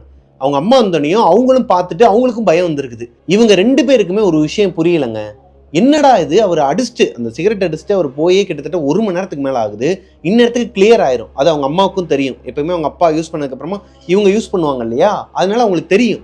இன்னைக்கு இது ஒரு மாதிரி தப்பா இருக்குதே, பயம் வருது இவங்களுக்கு. இப்போதான் அந்த எதிர் வீட்டு ஆண்டி சொன்னதெல்லாம் இவங்களுக்கு கொஞ்சம் கொஞ்சமாக மண்டையில் ஓட ஆரம்பிக்குது. இருந்தாலும் இவங்க அம்மா என்ன பண்ணுறாங்கன்னா, நான் அவர் வந்தோடனே கேட்குறேன், மேபி அவர் அடிச்சுட்டு போனதுக்கப்புறமா உள்ளேயே கூட சுற்றிட்டு இருக்கலாம் அப்படிங்கிற மாதிரி சொல்லி சமாளிச்சிடுறாங்க. ஈவினிங் 6 மணிக்கு அவங்க அப்பா வீட்டுக்கு வராருங்க. வந்ததுக்கப்புறமா சாப்பாடு கொடுக்குறாங்க. சாப்பிட்டுட்டு ஒரு 7-7:15 அந்த டாப்பிக்கை ஆரம்பிக்கிறாங்க. ஏங்க காலையில் நீங்கள் எத்தனை சிகரெட் வச்சுட்டு போனீங்க வீட்டில்? நானே கேட்கணுன்ட்டு இருந்தேன், 3 வச்சுட்டு போனேன், 2 தான் இருக்குது அப்படின்ட்டு இருக்காரு. இப்போ பிரியாவுக்கும் ஒரு மாதிரி முகம்லாம் வேர்க்க ஆரம்பிச்சிருக்குது. இதை அவங்க அப்பா அம்மா இவங்க முன்னாடி தான் பேசிகிட்டு இருக்கிறாங்க. இப்போ அவங்க அப்பா என்ன சொல்கிறாருன்னா, இல்லை நான் மறந்துட்டேன், 2 தான் வச்சுட்டு போனேன், நான் தான் மறந்துட்டேன் அப்படிங்கிற மாதிரி சொல்லி சமாளிச்சிருக்கிறாரு. அதுக்கப்புறமா அவங்க 2 பேரும் பேசுனதை பிரியாவும் கேட்டிருக்கிறாங்க. என்னன்னா அவங்க அப்பாவுக்கே ஒரு மாதிரி விடவிடன்னு வந்திருக்குதுங்க. நான் வச்சுட்டு போனது 3 சிகரெட்டு, நீ என்னடானா அந்த பாத்ரூம்குள்ளே இவ்வளோ புகை இருக்குன்னு சொல்கிற, எனக்கு பயமாக இருக்குமா, ஏதோ தப்பாக இருக்குது, நம்ம நம்மளோட குலதெய்வம் கோயிலுக்கு போயிட்டு வந்துடலாம் ஒரு தடவை, மேபி அந்த ஏரியாவிலேருந்து எதனா ஒரு ஆத்மா நம்ம கூடயே வந்துருச்சா, இல்லை இது எப்படி சொல்கிறதுனே எனக்கு தெரில, அவ்வளோ நேரம்லாம் நிற்காதுமா, 3/4 மணி நேரம் 1 மணி நேரம்லாம் புகை நிற்காது, 10 நிமிஷத்தில் கலைஞ்சிரும், அங்கே ஜன்னல் இல்லைன்னா பரவாயில்ல, ஜன்னலும் இருக்குதே, நீ சொல்கிறத பார்த்தா எனக்கு பயம் வருதுன்னு சொல்லிட்டு பேசிகிட்டு இருந்துருக்குறாங்க. இவங்களும் அதை இவங்க கேட்டும் கேட்காத மாதிரி விட்டுறாங்க. அடுத்த நாள் அவங்க அம்மா கிட்டையும் கேட்கலங்க. அதுக்கு அடுத்த நாள் நைட்டு எப்பயுமே எங்கள் அப்பா டிவி பார்த்துக்கிட்டே தான் தூங்குவாராங்க. ஹாலில் தான் படுத்து தூங்குவாராம். இந்த மாஸ்டர் பெட்ரூமில் அம்மா, தம்பி, பிரியா இவங்க 3 பேர் தான் பெட்டில் படுத்து தூங்குவாங்களாம். ஹாலில் அவங்க அப்பா பாய் விரித்து தலாணி போட்டு படுத்துருப்பாராம். ஹாலில் தான் டிவி இருக்குது, டிவி பார்த்துக்கிட்டே தூங்கிடுவாராங்க. அன்னைக்கு ஒரு நாள் டிவி பார்த்துக்கிட்டே டிவி ஆஃப் பண்ணிட்டு தூங்கிட்டாராம். தூங்கிட்டு இருக்கும்போது மிட் நைட் ஒரு 2-2:30 மணி இருக்குமாங்க. பொதுவாகவே நம்ம தரையில படுத்திருக்கோம்னு வச்சுக்கோங்களேன், வீட்டில் யாராச்சும் ஒருத்தவங்க நடந்தாங்கன்னா அந்த சத்தம் பயங்கரமாக கேட்கும் நம்ம காதுக்கு. அதாவது லைட்டாக மெதுவாக நடந்தாலே நம்மளால அதை உணர முடியும். அந்த மாதிரி தான் பிரியாவோட அப்பா காதில் யாரோ ஒருத்தவங்க அவருக்கு ஆப்போசிட்ல நடந்து வர மாதிரியே ஒரு சத்தம் கேட்டிருக்குது. இவர் மெதுவாக கண்ணை முழிச்சு பார்த்துருக்குறாருங்க. அந்த டாய்லெட் போகிறதுக்கு ஒரு வே இருக்குன்னு சொன்னாங்க இல்லையா, குறுகுன பாதை மாதிரி போகிறது, அந்த பாதையில தான் சத்தம் கேட்குது. இவரும் அந்த திசையில பார்த்து தான் படுத்து தூங்கிட்டு இருக்கிறாரு. கண்ணை லைட்டா திறந்து பார்த்துருக்கிறாரு. யாரோ ஒருத்தவங்க பாத்ரூம்க்கு வெளியே நின்றுட்டு இருக்கிறாங்க. டக்குன்னு பயந்து போனவர் கண்ணை வேமா முழிச்சிருக்கிறாரு. ஏன்னா குடும்பத் தலைவர் இல்லையா, வீட்டில் பொம்பளை பிள்ளை வேற இருக்கு, எவனாச்சும் வீட்டுக்குள்ள வந்துட்டானா, திருடங்கிறன வந்துட்டானா, டக்குன்னு கண்ணை முழிச்சு பார்த்தா ஒரு கருப்பு கலர்ல இந்த ஆர்ட் வரைஞ்சா எப்படிங்க இருக்கும், ஒரு ஆர்ட் வரைஞ்சாங்கன்னா அதுல கருப்பு கலர் ஆர்ட் வரைஞ்சா அது எப்படி இருக்கும், ஒரு மாதிரி பார்க்கறதுக்கே இன்விசிபிளாக இருக்கிற மாதிரி இருக்கும் இல்லையா, நீங்கள் புரிஞ்சுப்பீங்கன்னு நினைக்கிறேன். அந்த மாதிரி டைப்பில் ஒரு கருப்பு புகையாங்க. அது ஒரு ஆளு தானா, நிற்கிறானா, ரெஸ்ட் ரூம்க்கு வெளியே நிற்கிறானாங்க லிட்ரலி. இவருக்கு ஒரு மாதிரி கை கால்லாம் உதற ஆரம்பிச்சிருக்குது. இப்போ திரும்பி பார்க்கவும் முடியலை. திரும்பி ஏன்னா அவங்களோட பெட்ரூம் டோர் ஓப்பனில் தான் இருக்குமா. இவங்க பிரியா எல்லாருமே தூங்குற பெட்ரூம் ஓப்பனில் தான் இருக்குமா. இவருக்கு ஒரு பயம், ஐயோ பிள்ளைங்க எல்லாம் பொண்டாட்டிங்கெல்லாம் தூங்கிட்டு இருக்கிறாங்களே, இப்போ நம்ம இந்த மாதிரி ஒரு உருவத்தை பார்த்துட்டோமே, என்ன பண்ணுறதுனே தெரியாமல் ஒரு 5 நிமிஷத்துக்கு அப்படியே ஃப்ரீஸ் ஆகி அதையே பார்த்துக்கிட்டே இருந்திருக்கிறாரு. அந்த உருவமும் நகரவே இல்லையாங்க. வச்ச கண்ணை எடுக்காமல் இவரை தான் பார்த்துக்கிட்டு இருக்கு. லைக் அதுக்கு கண்ணே கிடையாது. இருந்தாலும் இந்த மாதிரி ஒரு சம்பவம் நடக்கும்போது நம்மளாலே உணர முடியுங்க, அந்த உருவம் நம்மளை தான் பார்த்துக்கிட்டு இருக்குங்கிறத. அப்படி தான் அவரும் உணர்ந்துருக்கிறாரு. பிரியாவோட அப்பாவுக்கு நல்லாவே தெரியுதுங்க, இது கனவு கிடையாது நிஜம்தாங்கிறது. ஏன்னா அவரு அந்த உருவத்தை பார்த்துக்கிட்டே தன்னோட நகத்தை வச்சு தன்னோட விரல்லையே அமுக்கி பிடிச்சிட்டு இருக்கிறாரு. வலி உயிரே போகுது. அதை வச்சுதான் அவர் கன்ஃபார்மே பண்ணிக்கிறாரு இது கனவு கிடையாது, நிஜம்தான். கொஞ்சம் கொஞ்சமா அந்த உருவம் கிட்ட வரதான் நகர ஆரம்பிக்குது. இப்ப கிட்ட கொஞ்சம் கொஞ்சமா வரதான் இவர் பாக்குறாரு அந்த உருவம் லுங்கி கட்டி இருக்குதான். ஒரு மாதிரி லுங்கி கட்டின மாதிரியான ஒரு அமைப்புல தான் இருக்குது. இது ஒரு மனுஷன், ஒரு ஆம்பளை தான், ஆம்பளை உருவம் தான். ஆனால் இது ஒரு ஆத்மா. மெதுவா கொஞ்சம் கொஞ்சமா அந்த கிச்சன் பக்கமா வந்து அது அந்த ரூம்ல இருந்து தான் வந்திருக்குதாங்க. இவர் அந்த ஷேவிங் பண்ணிட்டு இருந்தார் இல்லையா, அந்த ரூம்குள்ள இருந்து தான் வெளியே வந்திருக்குது. நேரா ஹாலுக்கு வந்திருக்குது. இவருக்கு பயமா இருக்குது, ஏதோ ஒண்ணு பண்ண போகுது, நமக்கு ஏதோ ஒண்ணு ஆக போகுதுன்னு நினைச்சிட்டு குலதெய்வம் பேரை மனசுல நினைச்சுக்கிட்டே இருந்திருக்கிறாரு. அந்த உருவம் நின்று எங்க பார்த்துக்கிட்டு இருக்குதுன்னா இவங்களோட மாஸ்டர் பெட்ரூம். அந்த பெட்ரூம்ல தூங்கிட்டு இருக்கிற 3 பேர், பிரியா, பிரியாவோட தம்பி, பிரியாவோட அம்மா, இவங்க 3 பேர் தான் வச்ச கண்ணு எடுக்காம ஒரே திசையில பார்த்துக்கிட்டு இருந்திருக்குது. இவருக்கு ஒரு பயம், இன்னொரு பக்கம் எந்திரிச்சு எதனா பண்ணிடலாமான்னு தோணுது. ஆனா என்ன பண்ண முடியும், மனுஷனா இருந்தா எதனா பண்ணிடலாம், இது ஆத்மாவாச்சே. ஃபர்ஸ்ட் டைமா பாக்குறாரு. என்ன பண்றதுன்னு தெரியாம முழிச்சிட்டு இருக்கும் போது கிட்டத்தட்ட ஒரு 5-6 நிமிஷமா நின்றுகிட்டே இருந்திருக்குது. இவரும் பார்த்துக்கிட்டே இருந்திருக்கிறாருங்க. இப்போ அப்படியே சடனா திரும்பி இவருக்கு நேரா ஒரு ஜன்னல் இருக்குமாங்க ஹால்ல. பிரியாவோட தம்பி கோல்டு ஃபிஷ் 2 வாங்கிட்டு வந்து டப்பால, இந்த பெயிண்ட் டப்பால சின்ன வயசுல வளர்த்துருக்கீங்களா? நீங்க வளர்த்துருந்தீங்கன்னா கீழே கமெண்ட்ல சொல்லுங்க. நானும் வளர்த்துருக்கிறேன். மீன் தொட்டி வாங்கலான்ட்டு தான் இருந்திருக்கிறாங்க. அதுக்கு முன்னாடி அந்த டப்பால வச்சிருந்துருக்கிறாரு. ஃப்ரெண்ட்ஸோட போன இடத்துல கொடுத்துருக்காங்க, வாங்கிட்டு வந்து போட்டு வச்சிருக்கிறாரு. அந்த கோல்டன் ஃபிஷ் கிட்ட போய் நின்றுக்கிட்டு ரொம்ப நேரமா பார்த்துக்கிட்டே இருந்திருக்குது. இது வரைக்கும் தான் அவங்க அப்பாவுக்கு ஞாபகம் இருக்குதாங்க. கண்ணை மூடி எப்போ தூங்குனாருங்கிறது அவருக்கு தெரியவே இல்லை. இப்பேற்பட்ட ஒரு உருவத்தை பார்த்துட்டு நைட் நேரம், அது ஒரு குடும்பத் தலைவனால எப்படிங்க தூங்க முடியும்? அவருக்கு தான் ஏன் தூங்குனங்கிறத தெரியலையாங்க. அசந்து தூங்கி இருக்கிறாரு. திடீர்னு பார்த்துக்கிட்டே இந்த மனுஷன் திடீர்னு தூங்கி இருக்கிறாரு அவர் அறியாமலே. காலையில் அவர் எந்திரிக்கும் போது அவங்களோட பையன் உட்காந்து அழுதுகிட்டு இருந்திருக்கிறான் தலைமாட்டிலே உட்காந்து. அவங்களோட ஒய்ஃபு இங்கிட்ட அங்கிட்ட நடந்துகிட்டு இருந்திருக்கிறாங்க. என்னாச்சுமான்னு சொல்லிட்டு எந்திரிச்சு கேட்கும்போது ஒரு கோல்டு ஃபிஷ்ஷு செத்துருச்சு, இன்னொரு கோல்டு ஃபிஷ்ஷு எங்கே போச்சுன்னே தெரியல. 2 கோல்டன் ஃபிஷ் இருந்துச்சா, ஒரு கோல்டு ஃபிஷ் செத்து போய் கிடந்திருக்குது, ரத்தம் வந்து மேலேயே கிடந்திருக்குது. இன்னொரு கோல்டு ஃபிஷ் எங்கே போச்சுன்னே தெரியலையா. அது எப்படி ஒரே சைஸில் இருக்கிற கோல்டு ஃபிஷ்ஷால் இன்னொரு கோல்டு ஃபிஷ்ஷை முழுங்க முடியும்? அந்த கோல்டன் ஃபிஷ் எங்கே போச்சு? இப்போதான் இவங்க அப்பா வந்து அந்த பையனை பேசி சமாளிக்கிறாரு. அதெல்லாம் ஒன்றும் இல்லடா, ஏன்னா காக்கா கேக்கா தூக்கிட்டு போயிருக்கோம், ஜன்னல் பக்கம் வச்சிருக்கிறோம்ல அப்படிங்கிற மாதிரி சொல்லி சமாளிச்சிடுறாரு. அதுக்கு வாய்ப்பே கிடையாது. ஏன்னா கொசு வலை போட்டு வச்சிருக்கிறாங்க ஜன்னலில். அதை மீறி எப்படி உள்ள காக்கா வர முடியும்? இருந்தாலும் அந்த பையனை ஏமாத்திடுறாரு. அவங்களோட ஒய்ஃப் கிட்ட சொல்லியிருக்கிறாரு. இப்போ பிரியா இதையும் விட்டு கேட்டிருக்கிறாங்க. அவங்க ஒய்ஃப் கிட்ட என்ன சொல்கிறாருன்னா, நைட்டு நடந்த இந்த விஷயத்த, ஒரு உருவத்தை நான் பார்த்தேன், எனக்கு ரொம்ப பயமாக இருக்குன்னு சொல்லிட்டு உடனே எந்திரிச்சு போயிட்டு அந்த ஹவுஸ் ஓனர் கிட்ட கேட்டிருக்கிறாரு. 9 மாசமா இந்த வீடை பூட்டி போட்டே வச்சிருக்கிறீங்க, 1 வாரத்துக்கு மேலே யாருமே இங்கே தங்க மாட்டாங்களாமே, எனக்கு பயமா இருக்குது, என்ன எதனா நடந்திருக்குதா? ஏன்னா இவருக்கு இப்பயுமே ஒரு டவுட் இருக்குது, இது கனவா நிஜமா. இன்னொன்று, இவர் ஃபினான்சியலாக கொஞ்சம் இப்போதான் வந்திருக்கிறாரு இல்லையா, இவரால் இப்போதைக்கு மாறவும் முடியாது. எடுத்தவங்க ஊத்தோன்னு பேசிட்டு ஹவுஸ் ஓனர் உடனே வீடை காலி பண்ணுங்கன்னு சொல்லிட்டாங்கன்னா இப்போ மறுபடியும் அந்த பணம் அரேஞ்ச் பண்ணுறதுக்கு இவருக்கு டைம் வேணும் இல்லையா.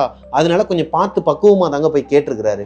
என்னம்மா ஆச்சு, ஏன் வந்து 1 வாரத்துக்கு மேலே இருக்க மாட்டாங்க? யார் சொன்னாங்க? யார் சொன்னா என்ன, உண்மையா பொய்யா? 1 வாரத்துக்கு மேலே இருக்க மாட்டாங்கிறது உண்மைதான்ப்பா.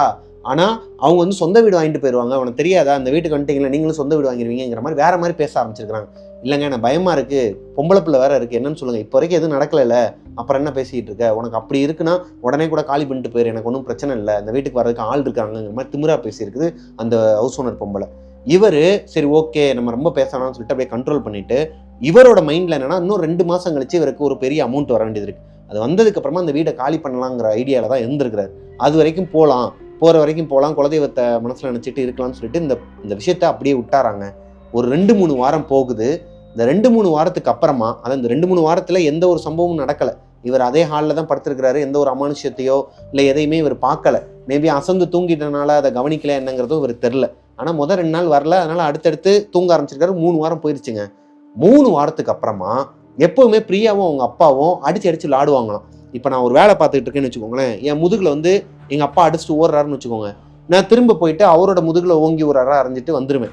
அப்படி அறைய முடியாதுன்னு வச்சுக்கோங்களேன். இருந்தாலும் அந்த மாதிரி விளாடுறாங்க. யார்? பிரியாவும் அவங்க அப்பாவும் விளாண்டுட்டு இருப்பாங்களாம் வீட்டில்.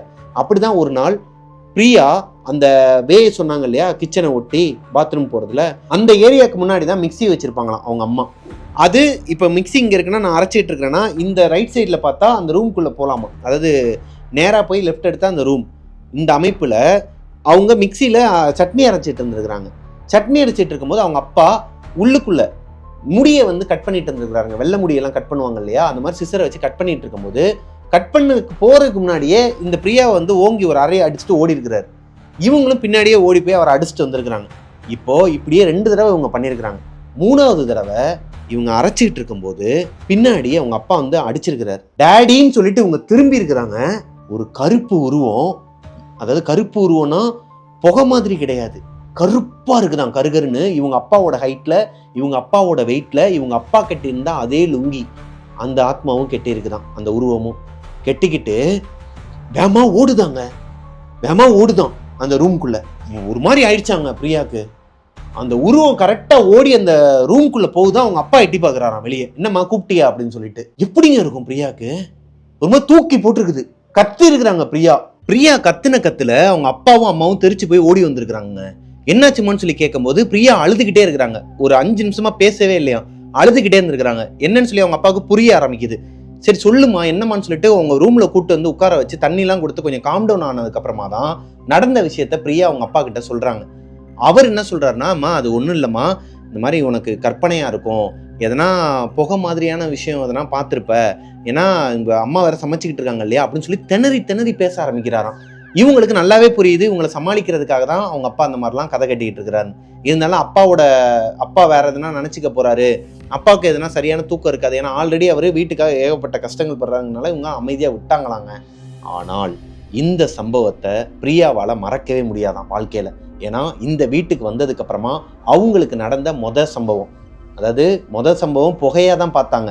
ஒரு உருவமா அவங்க அப்பாவோட உருவத்திலேயே ஒரு ஆத்மாவை பார்த்தது ஃபர்ஸ்ட் டைம் இதுதான். இது நாள் வரைக்கும் அவங்க கேள்விப்பட்டிருக்கிறாங்க. முதல்ல அந்த பழைய வீட்டில் அந்த உருவத்தை ஒன்று பார்த்துருக்குறாங்க, கையை தூக்கிட்டு இருந்துச்சு இல்லையா, அந்த ஆத்மாவை பார்த்துருக்குறாங்க. இந்த வீட்டுக்கு வந்து ஃபர்ஸ்ட் பார்த்ததுன்னா இதுதான். இவங்க மண்டைக்குள்ள இதுவே ஓடிக்கிட்டே இருந்திருக்குதுங்க. அடுத்த 1 வாரத்துக்கு சரியான தூக்கமே கிடையாதான். யாரோ ஒருத்தர் இவங்களை வாட்ச் பண்ற மாதிரியே தோணுமா, இருந்தாலும் இவங்க தூங்கிடுவாங்களாம். ரொம்ப டிஸ்டர்பன்ஸ்லாம் இருக்காதான், தூக்கமே இல்லாம இந்த கருவளையெல்லாம் வந்து அந்த மாதிரிலாம் இல்லை, ஓகே தூங்கிடுவாங்களாம். ஒரு 2-3 வாரங்கள் கிடக்குது. அதுக்கப்புறமா இவங்களும் நார்மல் ஆயிடுறாங்க. ஏன்னா எந்த ஒரு அமானுஷத்தையும் எதையுமே பார்க்கல. இப்போ பிரியாவோட அப்பா சைடு பை சைடா வேற வீடும் பார்த்துக்கிட்டு தான் இருக்கிறாரு. அமௌண்ட்டுக்கு ரெடி பண்றதுக்கு வெளியவும் ஃப்ரெண்ட்ஸ் கிட்ட கேட்டுக்கிட்டு தான் இருக்கிறாரு. ஏன்னா தன்னோட பொண்ணு இதனால பாதிக்கப்பட்டிருக்காங்கிற காரணத்தினால.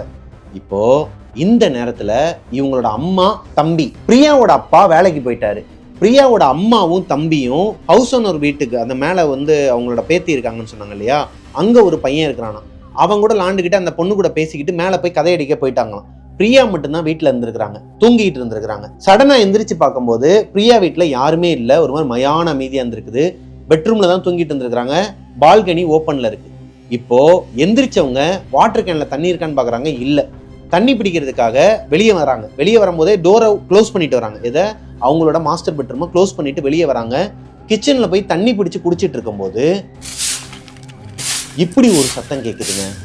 யாராச்சும் ஒருத்தவங்க விளக்கமாற வச்சு வெளியே வாசல்ல கூட்டுனாங்கன்னா, கூட்டி பெருக்குவாங்க இல்லையா ஈவினிங் டைம்ல மார்னிங் டைம்ல, இந்த சத்தம் அவங்களோட மாஸ்டர் பெட்ரூம்குள்ள கேட்குது. லைக் மாஸ்டர் பெட்ரூம்குள்ள தான் அந்த பால்கனி இருக்குது. இந்த பால்கனியில மட்டும் இல்லாம அந்த பால்கனியில தான் சிமெண்ட் தர, ஆனால் இவங்களோட ரூம்குள்ள ஃபுல்லா டைல்ஸ் தான். முதல்ல பால்கனியில இருக்கிற அந்த சிமெண்ட் தரையில கூட்டுற மாதிரி தான் சத்தம் கேட்டிருக்குது. இந்த பொண்ணு கொஞ்சம் கொஞ்சமா மெதுவா நடந்து வராங்க. ஹால்ல சென்டர் ஆஃப் த ஹால்ல வந்து நிக்கிறாங்க. இந்த ரூமை பார்த்துக்கிட்டு இருக்கும்போது டைல்ஸ்ல கூட்டுற சத்தம் கேட்டது மட்டும் இல்லாம இவங்களோட டோருக்கு கீழே இவ்வளோ பெருசா ஒரு ஹோல் இருக்குமாங்க. இந்த ஹோல்ல யாராச்சும் அங்கிட்ட நின்னாங்கன்னா பால்கனி வெளிச்சத்துக்கு வெளியே தெரியுமா ஷேடோ. அதே மாதிரி ஒரு ஆளோட ஷேடோ விளக்கமாரோட இவங்களோட ரூம்குள்ளேயோ இல்லை பால்கனிலேயோ அந்த குச்சிமாறு கிடையாது, கீழே தான் வச்சிருப்பாங்களாம் கூட்டுறதுக்கு. அப்போ உள்ள இருக்கிறது யாரு? குச்சிமாறு எப்படி உள்ள வந்துச்சு? யாரோ ஒருத்தவங்க கூட்டிக்கிட்டு இருக்கிறாங்க. நல்லா தெரியும் இவங்களோட அம்மாவும் தம்பியும் வீட்டில் இல்லை, அப்பாவும் இல்லைங்கிறது இவங்களுக்கு நல்லாவே தெரியும். ஏன்னா மேலே சத்தம் கேட்டுக்கிட்டு இருக்கு, அவங்க பேசுகிற சத்தம் கீழே வரைக்கும் கேட்டுக்கிட்டு இருக்கு. இந்த பசங்க விளாடுறது, அவங்க தம்பி பேரை சொல்லி கத்துறது எல்லாமே கேட்குது இந்த பொண்ணுக்கு தண்ணி பிடிக்க போகும்போதே. இந்த பொண்ணு நினைச்சிருந்தா ஒரு கத்தி கூப்பிட்டுருக்கலாமா. இவங்க கத்துனாங்கன்னா கிளீனா மேலே கேட்குமா. அப்போ அவங்க அம்மாவும் மேல் வீட்டு அந்த ஆண்டியும் கீழே வந்துருவாங்களாம். இருந்தாலும் இந்த பொண்ணால கத்த முடியலையாங்க. இந்த பொண்ணோட குலதெய்வத்தை மனசுல நினைச்சு கும்பிட்டுருக்கலாம். ஆனால் குலதெய்வத்தை மனசுல நினைக்கவே இல்லையா, முடியலையா. இந்த பொண்ணோட மைண்டு ஃபுல்லாவே ஒரு மாதிரி பிளாக் ஆகி போய் அந்த உருவத்தையே தான் பார்த்துக்கிட்டே இருந்திருக்குது. கிட்டத்தட்ட ஒரு 2-3 நிமிஷமாவே உறைஞ்சு போய் நின்றுட்டு இருந்திருக்குதுங்க இந்த பொண்ணு. இந்த பொண்ணோட மைண்ட்ல என்ன ஓடுதுன்னா, அவ்வளவுதான், ஆல்ரெடி ஒரு தடவை பார்த்துட்டோம், இப்போ 2வது தடவை இந்த உருவத்தை பார்க்குறோம், அதே உருவம் தான். இந்த பொண்ணால உணர முடியுது, அதே உருவம் தான், இது நம்மளை கொல்ல போகுது, நம்ம சாக போகிறோம், இதுதான் நமக்கு கடைசி நாள் அப்படிங்கிற மாதிரி நினச்சிட்டு இருக்கும்போது மெயின் டோரை படக்குன்னு ஓப்பன் பண்ணிட்டு அவங்க அம்மா வந்திருக்கிறாங்க தம்பியோட. இப்போ அவங்க அம்மா உள்ள வந்ததுக்கு அப்புறமும் இந்த பொண்ணு அந்த ரூமையே பார்த்த மாதிரி நின்றுட்டு இருக்காங்க. ஆனால் அந்த உருவம் போயிருச்சான். இவங்க டோரை ஓப்பன் பண்ண உடனே அந்த உருவம் போயிருச்சு. இவங்க அம்மா வந்து இந்த பொண்ணை உலுக்கிக்கிட்டே இருக்கிறாங்களாம், அசையவே இல்லையாங்க. அந்த இடத்த பார்த்த மாதிரியே அப்படியே உறைஞ்சு போய் நின்றுட்டு இருந்திருக்கிறாங்க. ஒரு 2 நிமிஷம் கழிச்சு தான் நார்மல் ஸ்டேஜுக்கே வந்திருக்கிறாங்க, அழுக ஆரம்பிச்சிருக்கிறாங்க. என்ன ஆச்சுன்னு சொல்லிட்டு அவங்க அம்மா கேட்கும்போது பிரியா சொல்கிறாங்க நடந்தது எல்லாத்தையுமே.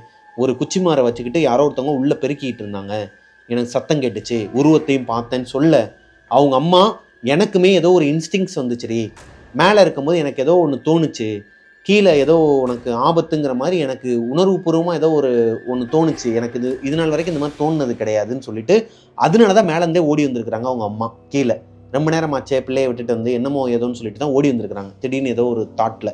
இதுதான் அம்மாக்களோட அந்த பாசங்கிறது. தன்னோட குழந்தைக்கு, அது பையனோ பொண்ணோ, அவங்களுக்கு எதனா ஒரு ஆபத்துனா பெத்த தாய்க்கு வந்து ஒரு இன்ஸ்டிங்ஸ் வருங்க, ஏதோ ஒன்று தப்பாக நடக்க போகுது அப்படிங்கிற மாதிரி. அந்த மாதிரி தான் அவங்க அம்மா வந்திருக்கிறாங்க. ஒருவேளை அவங்க அம்மா அன்னைக்கு வரலன்னா பிரியாவுக்கு என்ன வேணாலும் நடந்திருக்குமாங்க. பிரியாவோட அம்மா இப்பயுமே பிரியாவை சமாளிக்கிறாங்க. நீ அந்த மைண்ட்லேயே இருக்கிறனால உனக்கு எதனா தோணி இருக்குமான்னு சொல்லி என்னென்னமோ சொல்லி சமாளிச்சிடுறாங்க. பிரியா இந்த தடவை நம்புற மாதிரி இல்லைங்க, ஏன்னா ரொம்ப பயந்துருக்குறாங்க. இப்போ பிரியாவோட அப்பா கிட்ட பிரியாவோட அம்மா சொல்றாங்க, இந்த மாதிரி நடந்துருச்சு, நான் ஒரு தடவை நடந்துச்சுன்னா பரவாயில்ல, அடுத்தடுத்து நடந்துட்டு இருக்கு இந்த வீட்டில், எதனா ஒன்று பண்ணணும்னு சொல்லிட்டு இருக்கும்போது தீபாவளி வருதுங்க. தீபாவளி முடிஞ்சதுக்கு அப்புறமா இவங்க அப்பா வந்து வீடை காலி பண்ணிடலாம், வேற ஒரு வீடு பார்த்துட்டாரு, இன்னும் வீட்டில் சொல்லலை. ஏன்னா வீட்டில் சொல்லலான்ட்டு வரும்போதெல்லாம் அவருக்கு ஒரு யோசனை வருமாங்க, வீட்டில் இருக்கிற அந்த கெட்ட சக்தி நாங்கள் ஒரு வேற வீட்டுக்கு போகிறோன்னு தெரிஞ்சிச்சுன்னா உக்கிரமாகி வீட்டில் இருக்கிற குழந்தைங்களை எதனா பண்ணிருச்சுன்னா, அப்படிதான் ஒவ்வொரு தடவையும் இவர் வீட்டில் சொல்லலான்னு வரும்போதெல்லாம் பிரியாவுக்கு எதனா ஒன்று ஆகி அவங்க அம்மா கிட்ட ஷேர் பண்ணுறாங்க, அவங்க அம்மா பிரியாவோட அப்பா கிட்ட ஷேர் பண்ணுறாங்க. இப்போ தீபாவளி வருதுங்க. பிரியாவோட தம்பி இவங்க 2 பேரை மட்டும் கூப்பிட்டுக்கிட்டு அவங்க அப்பா வெளியே போகிறாரு, வெளியூருக்கு போகிறாரு. இவங்க அம்மா வரலங்கிறாங்க. அது மாதிரி அவங்க அப்பாவுமே வீட்டில் இருக்கிற எல்லா வேலையும் முடிச்சிருமா, நம்ம காலையில் தீபாவளினா இன்றைக்கி தான் போய் பர்ச்சேஸே பண்ண போகிறாங்க, ஏன்னா அவங்களுக்குலாம் அப்போ தான் சம்பளம் வருமா, அந்த டைமில் கொஞ்சம் எக்ஸ்ட்ரா மணி வரும்போது தான் போய் வாங்கி கொடுப்பாரு எப்போவுமே. அந்த மாதிரி இவங்களை கூட்டு போயிட்டு ரிட்டன் வீட்டுக்கு வரும்போது ஒரு 6-6:30 இருக்குமாங்க ஈவினிங்காக. இவங்க அம்மா பால்கனியில் நின்றுட்டு இருக்கிறாங்க, ஒரு மாதிரி பேய் அறிஞ்ச மாதிரி நின்றுட்டு இருக்கிறாங்க. கீழே வரும்போதே கவனிக்கிறாங்க பிரியா, அம்மான்னு கத்துறாங்க, ஆனால் அவங்க ரெஸ்பான்ஸ் பண்ணவே இல்லை. அப்புறமா அவங்க அப்பா கத்தி கூப்பிட்டதுக்கு அப்புறமா அவங்க ரெஸ்பான்ஸ் பண்ணுறாங்களாம் வாங்கன்ட்டு. அதே மாதிரி இவங்களோட வீட்டுக்குள்ளே வரும்போது மெயின் டோர் ஓப்பனில் தான் இருந்திருக்குது. அவங்க அம்மா மெயின் டோரை க்ளோஸும் பண்ணலை, இன்னுமே அந்த பால்கனியில் தான் நின்றுட்டு இருக்கிறாங்க பிரியாவோட அம்மா. இப்போது பிரியாவோட அப்பாவுக்கும் பிரியாவுக்கும் அவங்க தம்பிக்கும் பயமாக இருக்குது. அவங்க அம்மாவை பார்க்கும்போது ரெஸ்பான்ஸ் பண்ண மாட்டுறாங்களாம், இன்னுமே பால்கனியில் அந்த பக்கமாக ரோட்டை பார்த்த மாதிரி தான் நின்றுட்டு இருக்கிறாங்களாம். கிட்டக்க போய் அவங்க அப்பா கை வச்சதுக்கு அப்புறமா தான் கொஞ்சம் சுயநினைவுக்கே வராங்களாம். என்னாச்சுங்க அப்படின்னு சொல்லிட்டு அவங்க முகமெல்லாம் ஒரு மாதிரி வேர்த்து கொட்டி படபடன்னு எதையோ பார்த்து பயந்த மாதிரி அவங்க கண்ணிலேயே தெரியுதான். இருந்தாலும் குழந்தைங்க முன்னாடி காட்டிக்காம எப்பவும் போல ரூம்ல உட்காந்து பேசிட்டு இருந்திருக்கிறாங்க. என்னன்னா அவங்க அம்மா டிவியில ஒரு ஷோ பார்த்துக்கிட்டே சமைக்கிறதுக்கு உண்டான பொருள் எல்லாம் காய்கறி எல்லாம் வெட்டிக்கிட்டு இருந்திருக்கிறாங்க. அந்த டைம் பார்த்து கிச்சனுக்கு பேக் சைடில் அந்த ரூம்ல இருந்து டோரை யாரோ ஒருத்தவங்க ஓப்பன் பண்ணியிருக்கிறாங்க. லிட்ரலி சவுண்டு கேட்குதாங்க, இந்த டாப்பால எடுத்து விட்டா ஒரு சத்தம் கேட்குங்க, அந்த மாதிரி மெதுவாக அந்த டோர் ஓப்பன் ஆகுதான். ஓப்பன் ஆகும்போது இவங்க டிவி வால்யூமை மியூட் பண்ணுறாங்க. மியூட் பண்ணிட்டு கவனிக்கும் போது தான் தெரியுது, அந்த ரூம்குள்ளேருந்து யாரோ ஒரு நபர் வெளியே நடந்து வராங்க இவங்களை நோக்கி. பயங்கரமாக கேட்குதாங்க. இப்போ மெதுவாக ஸ்டெப் எடுத்து வச்சு வர்றதுக்கும் டங்கு டங்குன்னு ஒரு மாதிரி மிதிச்சுக்கிட்டே நடந்து வருவாங்க, அந்த மாதிரி ஒரு சத்தம் கேட்டிருக்குது. இவங்களுக்கு கை கால்லாம் உதற ஆரம்பிச்சிருக்குது. மெயின் டோர் க்ளோஸில் இருக்குது, வீட்டில் யாருமே இல்லை, கத்தவும் முடியலை, பின்னாடி யாரோ ஒருத்தவங்க இருக்கிறத இவங்களால உணர முடியுது. மெதுவாக திரும்பி பார்த்தா அந்த உருவம் லுங்கி கட்டிக்கிட்டு இவங்க அப்பா மாதிரியான ஒரு உருவம் தானா. அந்த பிரியா சொன்னாங்க இல்லையா, அதே உருவத்தை அவங்க அம்மாவும் பார்த்துருக்குறாங்க. இதுக்கப்புறமா என்ன நடந்துச்சு, என்ன ஆச்சு எதுவுமே அவங்களுக்கு தெரியலையாங்க. டிவி ஆஃப்ல இருந்திருக்குது, பிரியாவோட அப்பாவும் பிரியாவும் வரும்போது மெயின் டோர் ஓப்பனில் இருந்திருக்குது. இவங்க பால்கனியில் நின்றுருக்குறாங்க. எத்தனை மணிக்கு இந்த விஷயம் நடந்துச்சுன்னு சொல்லி அவங்க அப்பா கேட்கும்போது அந்த ஷோ ரன் ஆனது மதியம் 2 மணிக்கு. கிட்டத்தட்ட 4 மணி நேரமாக அவங்க அம்மா அந்த பால்கனிலே நின்றுட்டு இருந்திருக்காங்க. இப்போ இவங்க வரலைன்னா இன்னுமே நின்றுட்டு இருந்திருப்பாங்க ஒரு மாதிரி சுயநினைவு இல்லாமல். இந்த சம்பவத்துக்கு அப்புறமா தீபாவளி முடியுது. இவங்க பிரியாவோட மாமா வாங்க, ஒரு ரைட்டராம் அவர் ஃபேமஸான நிறைய படங்களுக்கெல்லாம் எழுதியிருக்கிறார். ஸோ அவர் தவறிடுறார். பிரியாவோட அத்தை இருக்காங்க இல்லையா, அவங்க தனியாக இருக்கிறாங்க, புதுசாக கல்யாணம் பண்ணவங்களாம். ஸோ அவங்க வீட்டில் போயிட்டு நீ இருமா, அவங்க கூட இரு, ஒத்தாசைக்கு இருன்னு சொல்லிட்டு பிரியாவை அனுப்பி விட்டாராம் அவங்க அப்பா. அவங்க அங்கே போய் இருந்துட்டு வந்த அந்த ஒரு வார கேப்பில் இந்த வீடை காலி பண்ணிட்டாங்களாம், வேற ஒரு வீட்டுக்கும் ஷிஃப்ட் ஆகிட்டாங்களாங்க. அவ்வளவுதாங்க. இதுதான் அவங்க அம்மாவுக்கு நடந்த ஒரு சம்பவம். முதல்ல அவங்க அப்பாவுக்கு, அடுத்து பிரியாவுக்கு, அவங்க அம்மாவுக்கும் நடந்ததுக்கப்புறமா அந்த வீடை காலி பண்ணிட்டு வந்துட்டாங்களாம். அந்த ஹவுஸ் ஓனர் லேட்டாக தான் அட்வான்ஸே கொடுத்துச்சாங்க. ரொம்ப ஒரு மாதிரி சைக்கோவான் அந்த ஹவுஸ் ஓனர். ஸோ இதுக்கப்புறமாவும் கதை தொடருதுங்க. என்னன்னா, இவங்க வேற வீட்டுக்கு போனதுக்கப்புறமா அந்த வீட்டில் எந்த ஒரு அமானுஷம் எதுவுமே நடக்கலை. அது ஒரு 2 BHK அப்பார்ட்மெண்ட். கொஞ்சம் கொஞ்சமாக இப்போ 1 BHKல இருந்தாங்களே, இப்போ 2 BHKக்கு போயிருக்காங்க. அங்கே எந்த ஒரு அமானுஷமும் இல்லை, பால் காய்ச்சி எல்லாமே நல்லபடியாக தான் போயிட்டு வந்துருக்குது. இந்த டைமில் இவங்க சொந்தக்காரங்களில் ஒருத்தர் மண்ணெண்ணெய் ஊற்றி கொளுத்தி எரிஞ்சு இறந்துட்டார், சூசைட் பண்ணிக்கிட்டார். அவரோட வீட்டுக்கு இவங்க எல்லாருமே போயிருக்கிறாங்க. இது வெளியூர். அவங்க வீட்டுக்கு போனப்போ அவங்களோட வீடுமே ஒரு 2 BHK அப்பார்ட்மெண்ட் தான். அவரோட எரிஞ்சு போன அந்த பணத்தை அட்டாப்சிலாம் போயிட்டு வந்ததுக்கப்புறமா அவங்க வீட்டுக்குள்ளே வச்சுருக்கிறாங்க. ஒருத்தவங்க வரணுமா, அதனால் ஃப்ரீசரில் வச்சுருக்கிறாங்க, அந்த பாக்ஸ்குள்ளே வச்சுருக்கிறாங்க. வேற ஒருத்தவங்க முக்கியமான ஆள் வரணுங்கிறக்காக அன்றைக்கி நைட்டு முழுக்க அந்த பாடி அவங்க வீட்டில் தான் இருக்குமா. அன்றைக்கி நைட்டு முழுக்க எல்லாருமே தூங்கிடுங்க, 2 பேர் இருக்கிறாங்க காவலுக்கு, அவங்க மட்டும் பார்த்துப்பாங்க, மற்றவங்க எல்லாரும் தூங்கிடுங்க, ஏன்னா இந்த ஆத்மா வீட்டுக்கு வருங்கிறது ஐதீகம். இந்த மாதிரி நிறைவேறாத ஆசையோட துர்மரணமான ஆத்மாக்கள்லாம் அலைஞ்சிக்கிட்டு தான் இருக்கும். அவ்வளோ சீக்கிரம் மேலே போகாது. ஸோ நம்ம அந்த சுடுகாட்டு கொண்டு போய் அவங்களுக்கு பண்ண வேண்டிய காரியங்கள்லாம் பண்ணுற வரைக்குமே அவங்களோட ஆத்மா நம்ம வீட்டில் தான் இருக்குங்கிறது ஒரு ஐதீகமாங்க. அதனால் எல்லாருமே படுத்து தூங்கிடுங்கன்னு சொல்லிட்டு அங்கே அவங்க சொந்தக்காரங்க சொல்லியிருக்கிறாங்க. இவங்க அப்பா, அம்மா, தம்பி, அந்த வீட்டில் இருக்கிறவங்க எல்லாருமே தூங்கியிருக்கிறாங்க. பிரியா மட்டும் தூங்கலை. புது இடங்கிறனால ஒரு மாதிரி அன்கம்ஃபர்டபுளாக இருந்திருக்குது, ஒரு மாதிரி காத்தோட்டமே இல்லாமல் இருந்திருக்குதுங்க. சடனாக ஒரு 12:30லேருந்து 1 மணி இருக்குமா எந்திரிச்சிருக்கிறாங்க. எந்திரிச்சப்போ வெளியே வந்திருக்கிறாங்க. வெளியே வந்து பார்த்தா அந்த டெட் பாடி அங்கே தான் இருக்குது. வீட்டுக்கு நடுவில் தான், ஹாலில் தான் வச்சுருக்கிறாங்க. அதை சுற்றி இருக்கிறவங்க எல்லாருமே தூங்கிட்டாங்களாம். மெயின் டோர் க்ளோஸில் இருக்குது. இவங்களுக்கு ஒரு பயம். ஆல்ரெடி ஏகப்பட்ட அமானுஷங்கள்லாம் பார்த்துருக்காங்க இல்லையா, இது என்னடா இது புது இதாக இருக்குன்னு சொல்லிட்டு தண்ணி தான் எடுத்திருக்கு, அதனால தான் வெளியே வந்திருக்கிறாங்க. தண்ணியே வேணாண்டான்னு சொல்லிட்டு வேமா ஓடி இருக்கிறாங்க. ரூம்குள்ளே ஓடி போய் படுக்க போனப்போ அவங்களுக்கு மேலே ஒரு ஸ்லாப் இருக்குமாங்க. இந்த ஸ்லாப்பில் ஒரு சத்தம் கேட்டிருக்குது. என்னன்னா, பழைய உடன் கபோர்டுன்னு சொல்லுவாங்க இல்லையா, ஸ்லாப்பில் மேலே மூடி வச்சுருப்பாங்க இல்லையா, அது மெதுவாக ஓப்பன் ஆகிருக்குங்க இவங்க தலைக்கு மேலே. இவங்க அப்பா, அம்மா எல்லாருமே அந்த ரூமில் தான் படுத்துருக்குறாங்க. கீழே அந்த டோர் மெதுவாக ஓப்பன் ஆகிருக்கு, மேலே கபோர்டு ஓப்பன் ஆனது மட்டும் இல்லாமல் அதுக்குள்ளே இருந்து மூக்கில் பஞ்சு வச்சுக்கிட்டு தலையில் ஃபுல்லாக அந்த பணத்துக்கு மாட்டியிருப்பாங்க இல்லையா, அந்த மாதிரி ஒரு உருவம், எரிஞ்சு போன ஒரு உருவம்.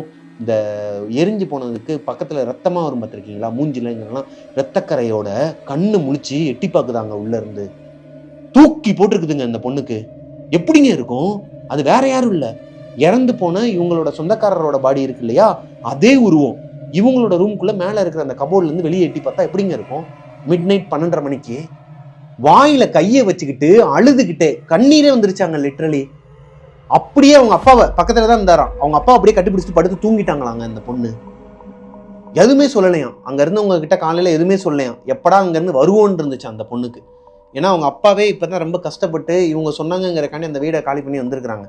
இங்கேயும் வந்துக்கிட்டு இந்த மாதிரி சொன்னா, இந்த பைரவி ஆவிகளுக்கு பிரியமானவள் மாதிரி எங்க போனாலும் உன்னை என்ன ஆவி துரத்துக்கிட்டே வருதா அப்படிங்கிற மாதிரி. ஏன்னா நம்மளே நிறைய பேர் அப்படிதான் கேட்டுட்டு இருக்காங்க, ஏன்னா எங்கே போனாலும் உங்களுக்கு மட்டும் பேய் வந்துக்கிட்டே இருக்குங்க. அது ஒரு மேனுஃபேக்சர் டிஃபெக்ட் மாதிரிங்க. அது ராசிலே எழுதிடுவாங்களா என்னன்னு தெரியல. எங்கே போனாலும் சில விஷயங்கள் மட்டும் நம்மளை ஃபாலோ பண்ணிட்டு இருக்கிற மாதிரி இருக்குன்னு வச்சுக்கோங்களேன். அந்த மாதிரி தான் பிரியாவுக்கு இருந்திருக்குது. இப்போது அந்த வீட்டை விட்டு வந்துடுறாங்க. இதை அவங்க அம்மா கிட்டேயோ அப்பா கிட்டேயோ ஷேர் பண்ணது கிடையாதான். இப்போ இந்த ஸ்டோரி நான் சொல்கிறேன் இல்லையா, இதைத்தான் அவங்க அம்மாவுக்கும் அப்பாவுக்கும் அனுப்பி பார்க்க வைப்பாங்களாம். பார்த்துக்கங்க, உங்கள் பொண்ணு இந்த விஷயத்த உங்ககிட்ட மறைச்சிருக்கிறாங்க அன்னைக்கு. இதுக்கப்புறமாவும் வேற ஒரு சம்பவம் இருக்குதுங்க. பிரியாவோட மாமா வீட்டில் இந்த சம்பவம் நடந்ததுக்கு அப்புறமா அங்கேருந்து அவங்க வீட்டுக்கு வந்துடுறாங்க. வந்து அடுத்து ஒரு 2 நாள்லையே அவங்க வீட்டில் ஒரு சேர் இருக்குமாங்க. அவங்க அப்பா புதுசாக வாங்கின ஒரு சேரு. அந்த சேரில் எந்திரிக்கும் போது இவங்க முட்டி இடித்து டிஸ்லோகேட் ஆயிடுச்சாங்க, கீழே விழுந்து. அடுத்த 4 நாளைக்கு இந்த பொண்ணு ஸ்கூலுக்கு போகலை. இவங்களோட அத்தை, அந்த இறந்து போனவரோட வைஃப் இருக்காங்க இல்லையா, அவங்க தான் பிரியாவை வீட்டில் பார்த்துக்கிட்டாங்களாம். ஏன்னா பிரியாவோட அம்மாவும் வேலைக்கு போக ஆரம்பிச்சிருக்கிறாங்க. பிரியாவோட அப்பாவும் வேலைக்கு போயிடுவாங்க, தம்பி ஸ்கூலுக்கு போயிட்டான். பிரியாவோட அத்தையும் இவங்களும் மட்டும்தான் வீட்டில் இருந்திருக்கிறாங்க. பிரியா அன்னைக்கு மத்தியானம் ஒரு 12-12:30 நல்லா தூங்கிட்டு இருந்தாங்களாங்க. அவங்களோட அத்தை காய்கறி வாங்குறதுக்காக வெளியே போயிருக்கிறாங்க. வெளியே கதவை லாக் பண்ணிட்டு. இவங்க மட்டும்தான் புது வீட்டில், இவங்க வந்து வேற ஒரு புது வீட்டுக்கு போயிட்டாங்க, 2 BHK அப்பார்ட்மெண்ட். அங்கே தூங்கிக்கிட்டு இருக்கும்போது இவங்க ரூமோட மெயின் டோர் ஓப்பனில் தான் இருந்திருக்குது. இந்த மெயின் டோருக்கு அப்படியே நேராக இவங்க கட்டிலில் படுத்துருக்குறாங்கன்னா இங்கேருந்து பார்த்தாலே அவங்களோட கிச்சன் தெரியுமாங்க. இந்த கிச்சனில் ரொம்ப நேரமாக யாரோ ஒருத்தவங்க சமையல் செஞ்சிட்டு இருக்கிற மாதிரி சத்தம் கேட்டிருக்குது. ரொம்ப நேரமாக கேட்டுட்டு இருந்திருக்குது. இவங்களுக்கு ஸ்மெல்லும் வந்திருக்குது, சமைக்கிற அந்த ஸ்மெல்லும் வந்திருக்குது. ஆனால் ஒரு மாதிரி கருகி போன ஸ்மெல்லு. இந்த பொணம் எரிஞ்சா ஒரு ஸ்மெல் வரும் பார்த்துருக்கீங்களா, சுடுகாட்டு பக்கத்தில் இருந்தீங்கன்னா தெரியும். அந்த மாதிரி ஒரு ஸ்மெல்லு வந்துருக்குதுங்க. என்னடா இதுன்னு சொல்லிட்டு எந்திரிச்சு ஒருவேளை கருக விட்டாங்களா, அத்தைக்கிட்ட சமைச்சிக்கிட்டே இருக்கும்போது மயக்கம் போட்டு விழுந்துருச்சான்னு சொல்லிட்டு எந்திரிச்சு பார்க்கும்போது கிச்சனில் ஒரு கருப்பாக ஒரு உருவம், இவங்க மாமாவோட அந்த ஒரு பாடியோட உருவத்தை பார்த்தாங்க இல்லையா, மேலேருந்து கூட எட்டி பார்த்தாங்க இல்லையா ஸ்லாப்லேருந்து, அந்த உருவம் நின்று கிச்சனில் சமையல் செஞ்சிட்டு இருக்குதாங்க. ஒரு மாதிரி உறைஞ்சி போய் என்ன பண்ணுறதுனே தெரியாமல் எப்படி எந்திரிச்சாங்களோ அப்படியே படுத்துருந்துருக்குறாங்க. ஒரு 5 நிமிஷமாகவே அழுதுகிட்டே குலசாமியை மனசில் நினச்சிக்கிட்டு ரொம்ப நேரமாக அவங்க அத்தை எங்கன்னு சொல்லிட்டு அவங்க மனசு தேடிக்கிட்டே இருந்திருக்குது. மெயின் டோர் ஓப்பன் பண்ணுற சத்தம் கேட்டிருக்குது. சத்தம் கேட்டே டக்குன்னு எந்திரிச்சிருக்கிறாங்க. ஃப்ராக்ஷன் ஆஃப் அ செகண்டில் கிச்சனில் யாருமே இல்லையாங்க. ஆனால் அந்த ஒரு கருகுன ஸ்மெல்லு கிச்சனில் வந்து ஒரு பாத்திரத்துக்கு உள்ள கரண்டி போட்டிருந்துருக்குது. இது எல்லாத்தையுமே அவங்க அத்தைக்கிட்டையும் சொல்லியிருந்துருக்குறாங்க. அவங்க அத்தையும் நம்பாமல் இருக்க முடியல அவங்க அத்தையால். ஏன்னா இவங்க சொன்னது எல்லாமே கிச்சனில் இருந்திருக்குது. என்னடி சொல்கிற, அவங்க அத்தைக்கு இது புதுசு, இவங்களுக்கு பழகிருச்சு. அவங்க அத்தைக்கு புதுசு இல்லையா, அவங்க நான் என்னை ஆளை விடு, நான் அங்கேயே போயிடுறேன். இல்லை உங்களோட வீட்டுக்காரர் தான் இங்கே வராரு, துரத்திக்கிட்டு வராரு. அப்போ நீங்கள் அங்கே போனீங்கன்னா அங்கேயும் உங்களை பார்க்குறதுக்கு வரத்தான் செய்வார்னு இவங்க சொல்ல, அப்புறமா பக்கத்தில் இருக்க ஒரு தர்காவுக்கு கூட்டு போய் 2 பேரையும் மந்திரிச்சு விட்டு வந்துருக்கிறாரு பிரியாவோட அப்பா. அதுக்கப்புறமா கொஞ்ச நாளைக்கு அவங்க மாமா இவங்க கண்ணில் படுறது இல்லையாங்க. ஒரு நாள் அமாவாசை அன்னைக்கு யாரோ ஒருத்தர் பால்கனியில் நடமாடுற மாதிரி சத்தம் கேட்டிருக்குதுங்க. பால்கனியை ஓப்பன் பண்ணுற மாதிரியும் சத்தம் கேட்டிருக்குது. நடமாடுற சத்தமும் கேட்டிருக்குது ஹாலில். இவங்க அத்தைக்கும் கேட்டிருக்குது, பிரியாவுக்கும் கேட்டிருக்குது. அடுத்த நாள் காலையில் அவங்க அப்பா கிட்ட சொல்லும்போது, பிரியாவோட அப்பா கிட்ட சொல்லும் போது அவங்க என்ன சொல்கிறாங்கன்னா, அவர் தான் அமாவாசை, அதாவது ஒவ்வொரு அமாவாசை அன்னைக்கும் இவங்க வந்து படையல் வைப்பாங்களாம், மேலே வச்சிருக்கிறாங்க அன்னைக்குமே. அவருக்கு அமாவாசைக்கு இறந்து போனவங்களோட ஆத்மா வீட்டுக்கு அவங்களுக்கு பிடிச்ச நபரை பார்க்கறதுக்காண்டி வருவாங்க. அவர் ஒரு நாள் வந்தால் பரவாயில்லையே, ஒவ்வொரு நாளும் வந்துக்கிட்டுல இருந்திருக்கிறாரு. இறந்த அன்னைக்கு இருந்து இப்போ வரைக்குமே இவங்க கூட தான் அலைஞ்சிட்டு இருக்கிறாருன்னு சொல்லி இவங்க மனசில் நினச்சிக்கிட்டு இதோட இவங்களுக்கு ஃபேமிலியில் நடந்த சம்பவங்கள்லாம் முடிஞ்சுங்க. இப்போது இது பார்க்குறதுக்கு அப்படியே ரிச்சுவலில் நம்மளோட ஒரு சீன் மாதிரியே இருக்குல்ல, நல்லா ட்ரெண்டிங்கில் போயிட்டு இருந்துச்சு இப்போ இன்ஸ்டாகிராமில். ரிச்சுவல் பார்க்காதவங்களுக்கு கீழே டிஸ்கிரிப்ஷன் கொடுக்குறேன். நான் எடுத்த ஒரு பைலட் ஃபிலிம், அதுக்கு நிறைய பேர் சூப்பர் தேங்க்ஸ்லாம் பண்ணிகிட்டு இருக்கீங்க, ரொம்ப தேங்க்யூ. இப்போது இந்த ஸ்டோரி இன்னும் முடியலைங்க. பிரியாவோட ஸ்கூல்லையுமே ஏகப்பட்ட அமானுஷங்கள் நடந்திருக்குதாங்க. அது பிரியாவுக்கு மட்டும் இல்லை, பிரியாவோட பெஸ்ட்டு ஃப்ரெண்டு கார்த்திகான்னு சொல்லிட்டு ஒரு பொண்ணு. இந்த பொண்ணு சாப்பிட்ற டைமில் ஒரு மாதிரி சாப்பிடாம ஒரு மாதிரி அமைதியாகவே இருந்துட்டு இருந்திருக்குதுங்க. என்ன இந்த பொண்ணு எப்பயுமே இப்படி பிஹேவ் பண்ண மாட்டாளே, என்னடி ஆச்சுன்னு சொல்லிட்டு பிரியா கேட்கும்போது, இல்லடி நீங்கள் எல்லாருமே வெளியே போயிட்டீங்க, பிடி பீரியட் அப்போ எல்லாருமே வெளியே போயிடுவாங்க, ரூமில் யாருமே இருக்க மாட்டாங்க, ஐ மீன் கிளாஸ் ரூமில் யாருமே இருக்க மாட்டாங்க. அந்த டைமில் இந்த பொண்ணு ஏதோ ஒரு விஷயத்த மறந்து வச்சுட்டு வந்துட்டாங்கன்னு சொல்லி எடுக்க போயிருக்கிறாங்க. எடுக்க போனப்போ ஒரு பொண்ணு உட்காந்து அழுதுகிட்டு இருந்திருக்குது.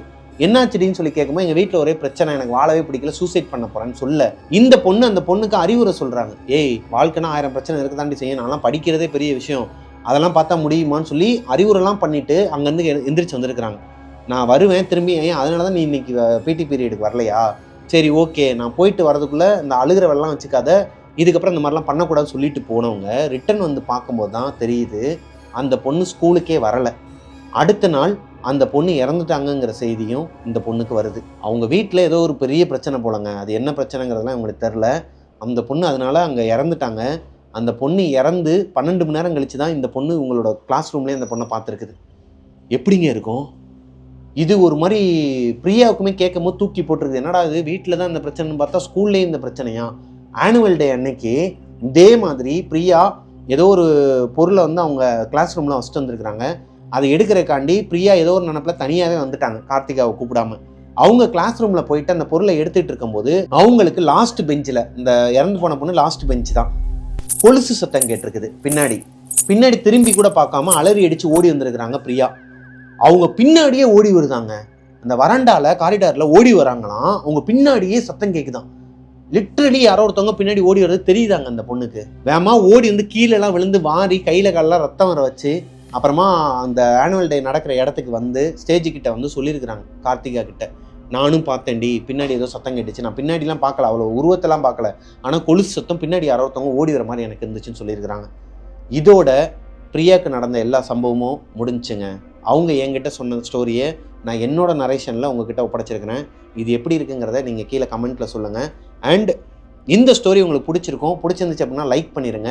உங்களோட லைஃப்லையும் இதே மாதிரி எதனா ஒரு சம்பவங்கள் அமானுஷமாக நடந்திருக்குது, அதை என்கிட்ட ஷேர் பண்ணணும்னு நினச்சிங்கன்னா பிரபாகரன் அஃபிஷியல் மிஸ்டர் பிரபாகரன்கிற இன்ஸ்டாகிராம் ஐடிக்கு எனக்கு வந்து இன்பாக்ஸ் பண்ணுங்கள்.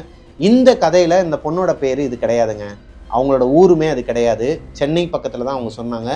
ஆனால் ஊரையோ இல்லை அவங்க நேமையோ மென்ஷன் பண்ண வேணாம்னு சொன்ன காரணத்தினால நான் புனைப்பெயர்கள் யூஸ் பண்ணியிருக்கிறேங்க. ஸோ இந்த ஸ்டோரி இதோட முடிஞ்சிருச்சு. ரொம்பவே என்ஜாய் பண்ணியிருப்பீங்கன்னு நம்புகிறேன். மிஸ்டர் பிரபாகரன் யூடியூப் சேனலை சப்ஸ்கிரைப் பண்ணிடுங்க, பக்கத்தில் இருக்க பெல் ஐக்கானை தட்டி விட்டுருங்க. நெக்ஸ்ட்டு ஒரு சூப்பரான ஸ்டோரியில் உங்களை மீட் பண்ணுற வரைக்கும் பாய். ரெட் டெவில் 8457ங்கிறவங்க MYR 6, அதாவது மலேசியாவில் இருக்கிற அந்த அமௌண்ட்டு படி 6, ஒரு 250க்குள்ளே வரும்னு நினைக்கிறேன். தேங்க்ஸ்ன்னு சொல்லி போட்டிருக்கிறாங்க. தேங்க்யூ ஸோ மச்மா. பிரிண்டியா அப்படிங்கிறவங்க லண்டன்லேருந்து கரன்சி போட்டிருக்கிறாங்க. All the best for your future movies and videos, lots of love from London போட்டிருக்கிறாங்க. அவங்க லண்டன் கரன்சி தான் போட்டிருக்கிறாங்க. தேங்க்யூ ஸோ மச்மா. முகமது உஸ்மான் 3891ங்கிறவர் 40 ரூபீஸ் போட்டு தேங்க்ஸ்ன்னு போட்டிருக்கிறாரு. ரொம்ப தேங்க்யூ பிரதர். நந்தினி சாதனா 4877ங்கிறவங்க 100 ரூபீஸ் போட்டு தேங்க்ஸ் போட்டிருக்கிறாங்க. ஜசீன் ஃபராஸ் 8885ங்கிறவர் அங்கே சவுதியிலேருந்து 50 SAR போட்டிருக்கிறாரு. தேங்க்யூ பிரதர், தேங்க்ஸ்ன்னு போட்டிருக்கிறாரு. Thank you brother. சஞ்சினார் 748 200 ரூபீஸ் போட்டு தேங்க்ஸ்ன்னு போட்டிருக்கிறாங்க. தேங்க்யூ. டெஸ் அப்படிங்கிறவங்க ஆல்ரெடி நம்ம இதில் மெம்பர்ஷிப் எடுத்துருக்குறாங்க. 1 மந்த்துக்கு மேலே ஆகிடுச்சு, அவங்க 2 மந்த்ஸுக்கு மேலே ஆகிடுச்சு மெம்பர்ஷிப் எடுத்து. இப்போது 300 ரூபீஸ் போட்டது மட்டும் இல்லாமல், ப்ரோ கதையோட உங்கள் நரேஷன் தான் ப்ரோ மைண்ட் ப்ளோயிங்காக இருக்குது, keep rocking, big fan of you from the OG times, bloopers வேறு லெவல் அப்படிங்கிற மாதிரி போட்டிருக்கிறாரு. Thank you so much brother. MO ராமசாமிங்கிறவர் 40 ரூபீஸ் போட்டிருக்கிறாங்க. தேங்க்ஸ்ன்னு போட்டிருக்காங்க. Thank you so much. Mythili K 100 rupees போட்டிருக்கிறாங்க. அண்ணா ritual super, keep going, don't worry, எல்லாம் நல்லதே நடக்கும் உங்களுக்கு அப்படின்னு சொல்லி ஹார்ட் போட்டிருக்கிறாங்க. தேங்க்யூ ஸோ மச்மா. TN துரை 5 அப்படிங்கிற பிரதர் 40 ரூபா போட்டு விட்டுருக்கிறாரு. Good start brother, go with the flow, we are with you அப்படின்னு சொல்லி 3 ஹார்ட் போட்டிருக்கிறாரு. Thank you so much brother. Subhashree Valliammal 40 rupees போட்டிருக்காங்க. தேங்க்ஸ்ன்னு போட்டிருக்காங்க. தேங்க்ஸ்மா. டேக் ஓகே ரமேஷ்ங்கிறவர் 179 ரூபா போட்டிருக்காரு. 179 ரூபீஸ் போட்டிருக்கிறாரு. விழுந்துட்டோம்னு நினைக்காதீங்க அண்ணா, எழுந்து ஓட 133K கரங்கள் சப்ஸ்கிரைபர்ஸ் இருக்கும்போது விழுந்துட்டோன்னு நினைக்காதீங்க அண்ணா. 1,33,000 சில்லற சப்ஸ்கிரைபர்ஸ், அதாவது நாங்கள் கோஸ்டிஸ் இருக்கோம் உங்களுக்கு கை கொடுத்து தூக்கி விடுறதுக்கு அப்படிங்கிற மாதிரி போட்டு ஹார்ட் போட்டிருக்கிறாரு. ரியலி ஹார்ட் டச்சிங் மொமெண்ட்டுமாங்க இல்லையா, அந்த மாதிரியே தான் இருக்குது எனக்கு அவர் பேசுனது.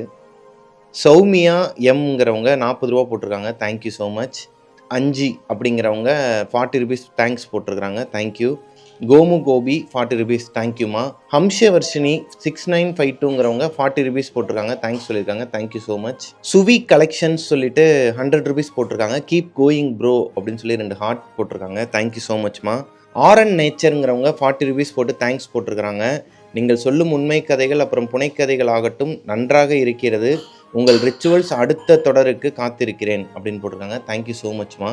கவிதா துரைராஜ் மலேசியாவிலேருந்து போட்டிருக்கிறாங்க. MYR 9.90 thanks Prabha, continue your journey and will support you all the way அப்படின்னு போட்டிருக்காங்க. Thank you so மச்மா. மலேசியாவிலேருந்து தான் நிறைய பேர் போட்டிருக்கிறாங்க.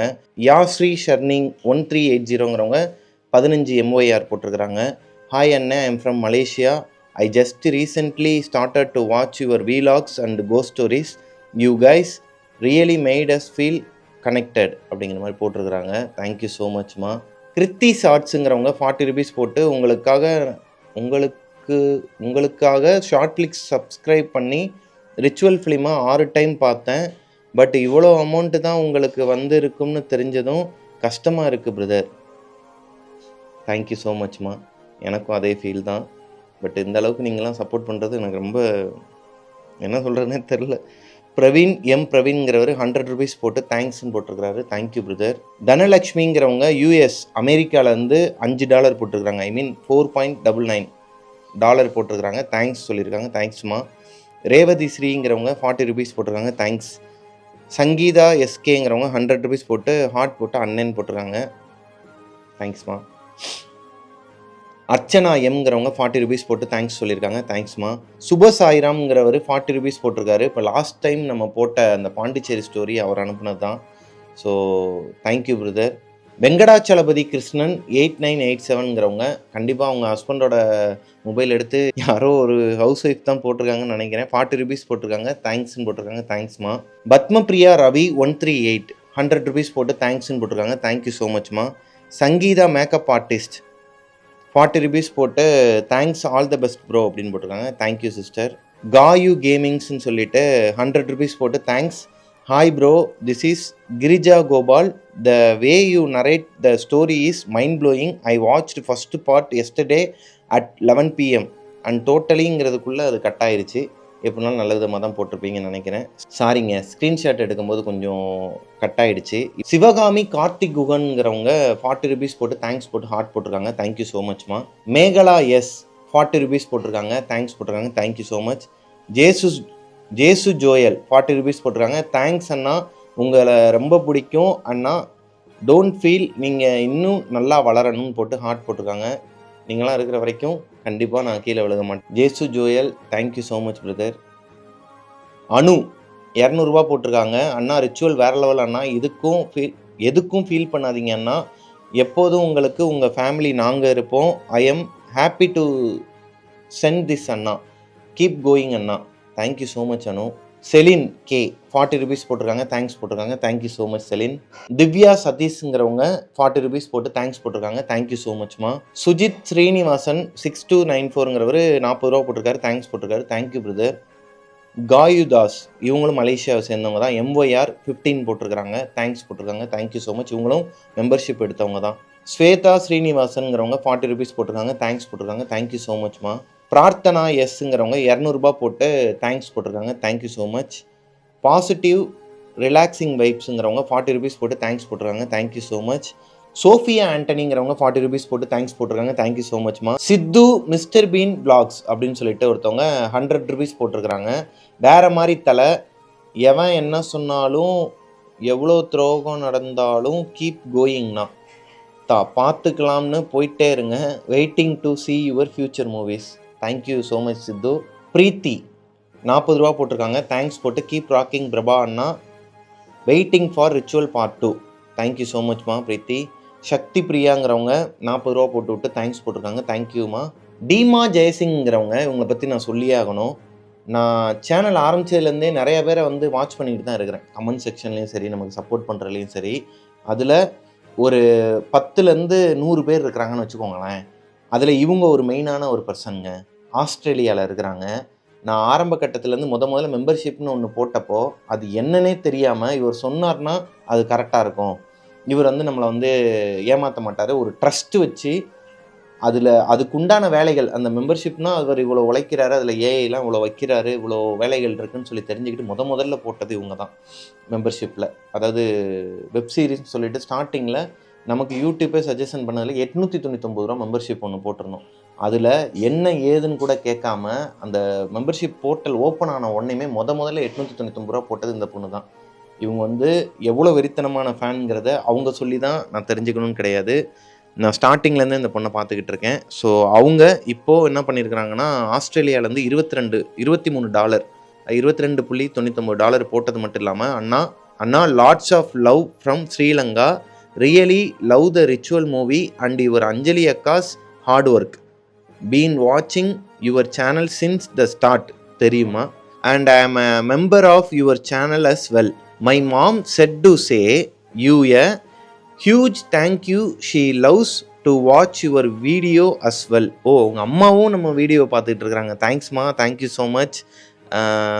கண்டிப்பாக ஒரு நாள் மீட் பண்ணலாம். நான் வரதான் போகிறேன். மலேசியாவில், லண்டனில், ஆஸ்திரேலியாவில், ஜெர்மனியில் எவ்வளோ பேர் ஃபேன்ஸுங்கிறத தாண்டி ஒரு ஃபேமிலியாக என்னை பார்த்துட்டு இருக்கீங்கிறது எனக்கு தெரியும்.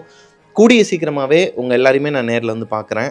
சே ஹாய் டு அர்ஜுன் பாப்பா as well, love your whole family, thank you so much, love you. Harshini ஜேங்கிறவங்க 100 ருபீஸ் போட்டு அண்ணான்னு சொல்லி ஹார்ட் விட்டுருக்குறாங்க, தேங்க்யூ ஸோ மச்மா.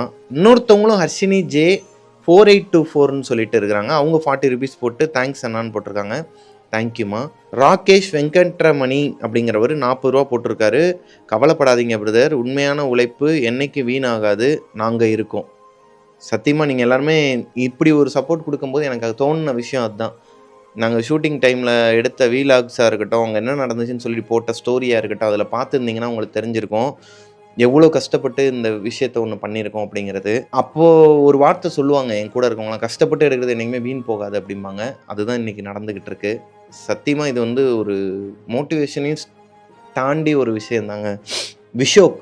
விஷோக்குங்கிறவர் எம்ஒய்ஆர், அதாவது மலேசியாவிலேருந்து போட்டு விட்ருக்கிறாரு 44.90.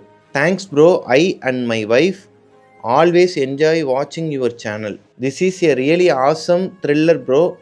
Please buy one chocolate for our Arjun தலைவர். சரி, ஓகே பிரதர், தேங்க்யூ. கண்டிப்பாக. வேதா வைஷ்ணவி ராமலிங்கம் 8945ங்கிறவங்க 40 ருபீஸ் போட்டு தேங்க்ஸ் போட்டிருக்காங்க. தேங்க்யூ ஸோ மச்மா. கிரண்கிறவர் 40 ருபீஸ் போட்டிருக்கிறாரு, தேங்க்ஸ் போட்டிருக்காரு. தேங்க்யூ கிரண். மை ஆல்ஃப்ரட் 007ங்கிறவர் 500 ருபீஸ் போட்டிருக்கிறாரு.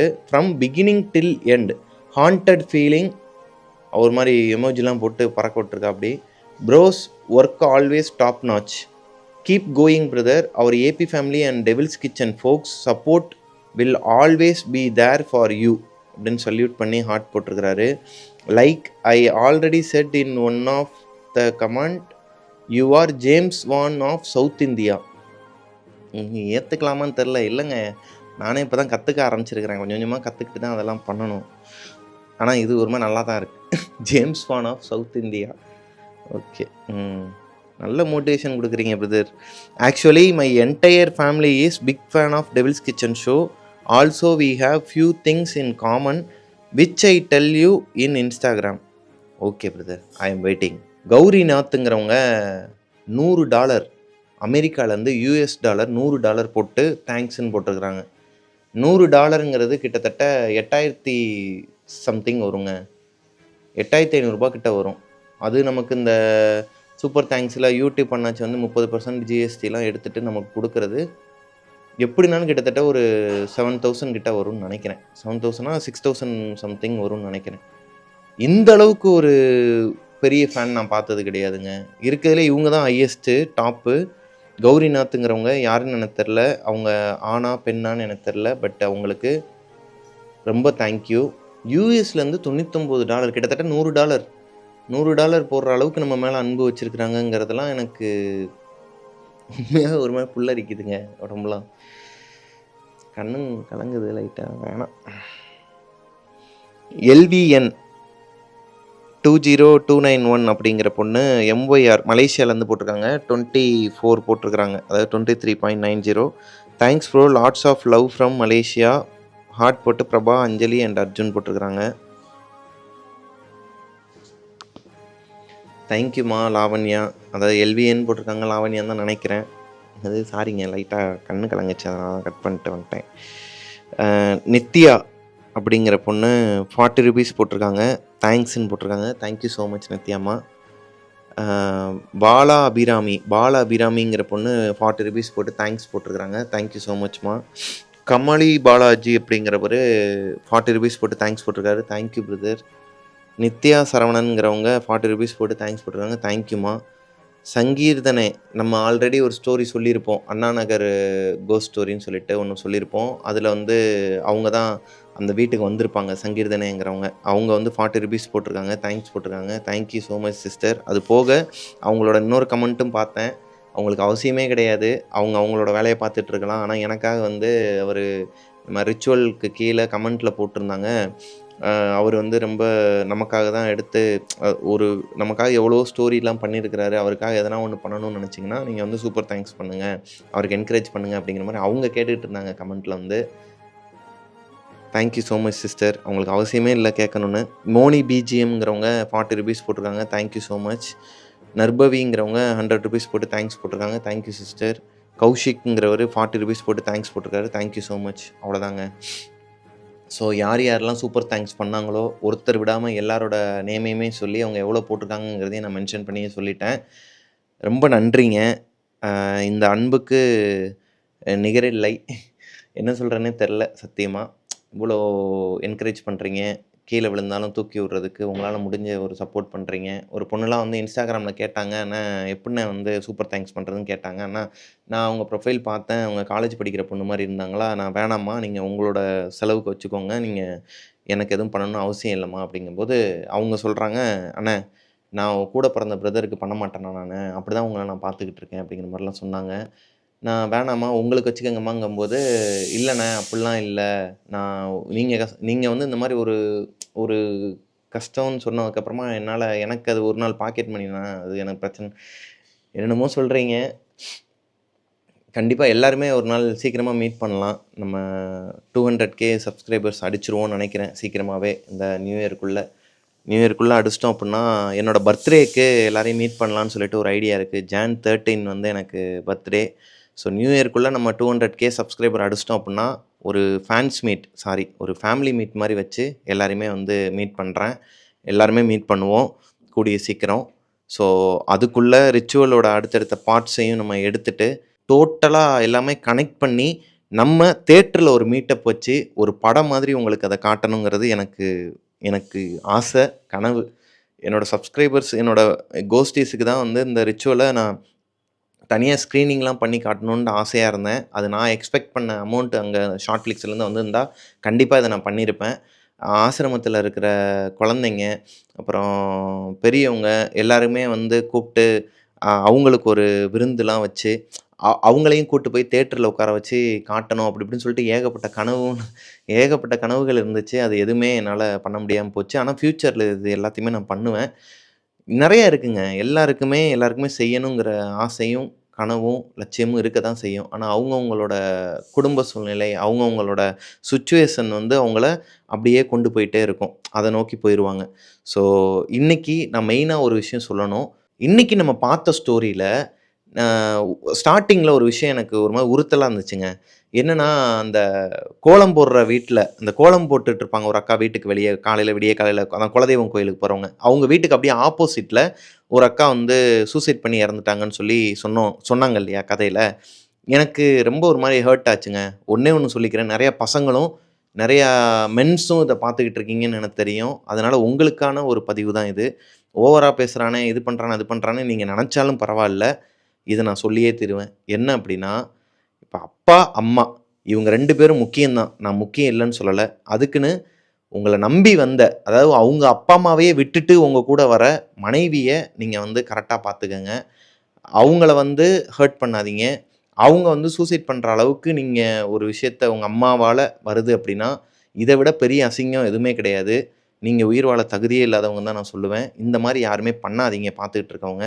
எவ்வளோதான் சண்ட போடுங்க, எவ்வளோதான் தப்பு பண்ணுங்க, எவ்வளோதான் கெட்ட வார்த்தையில பேசுங்க, என்ன வேணாலும் பண்ணுங்க. ஆனா மனைவிய எங்கேயுமே விட்டுக் குடுக்காதீங்க.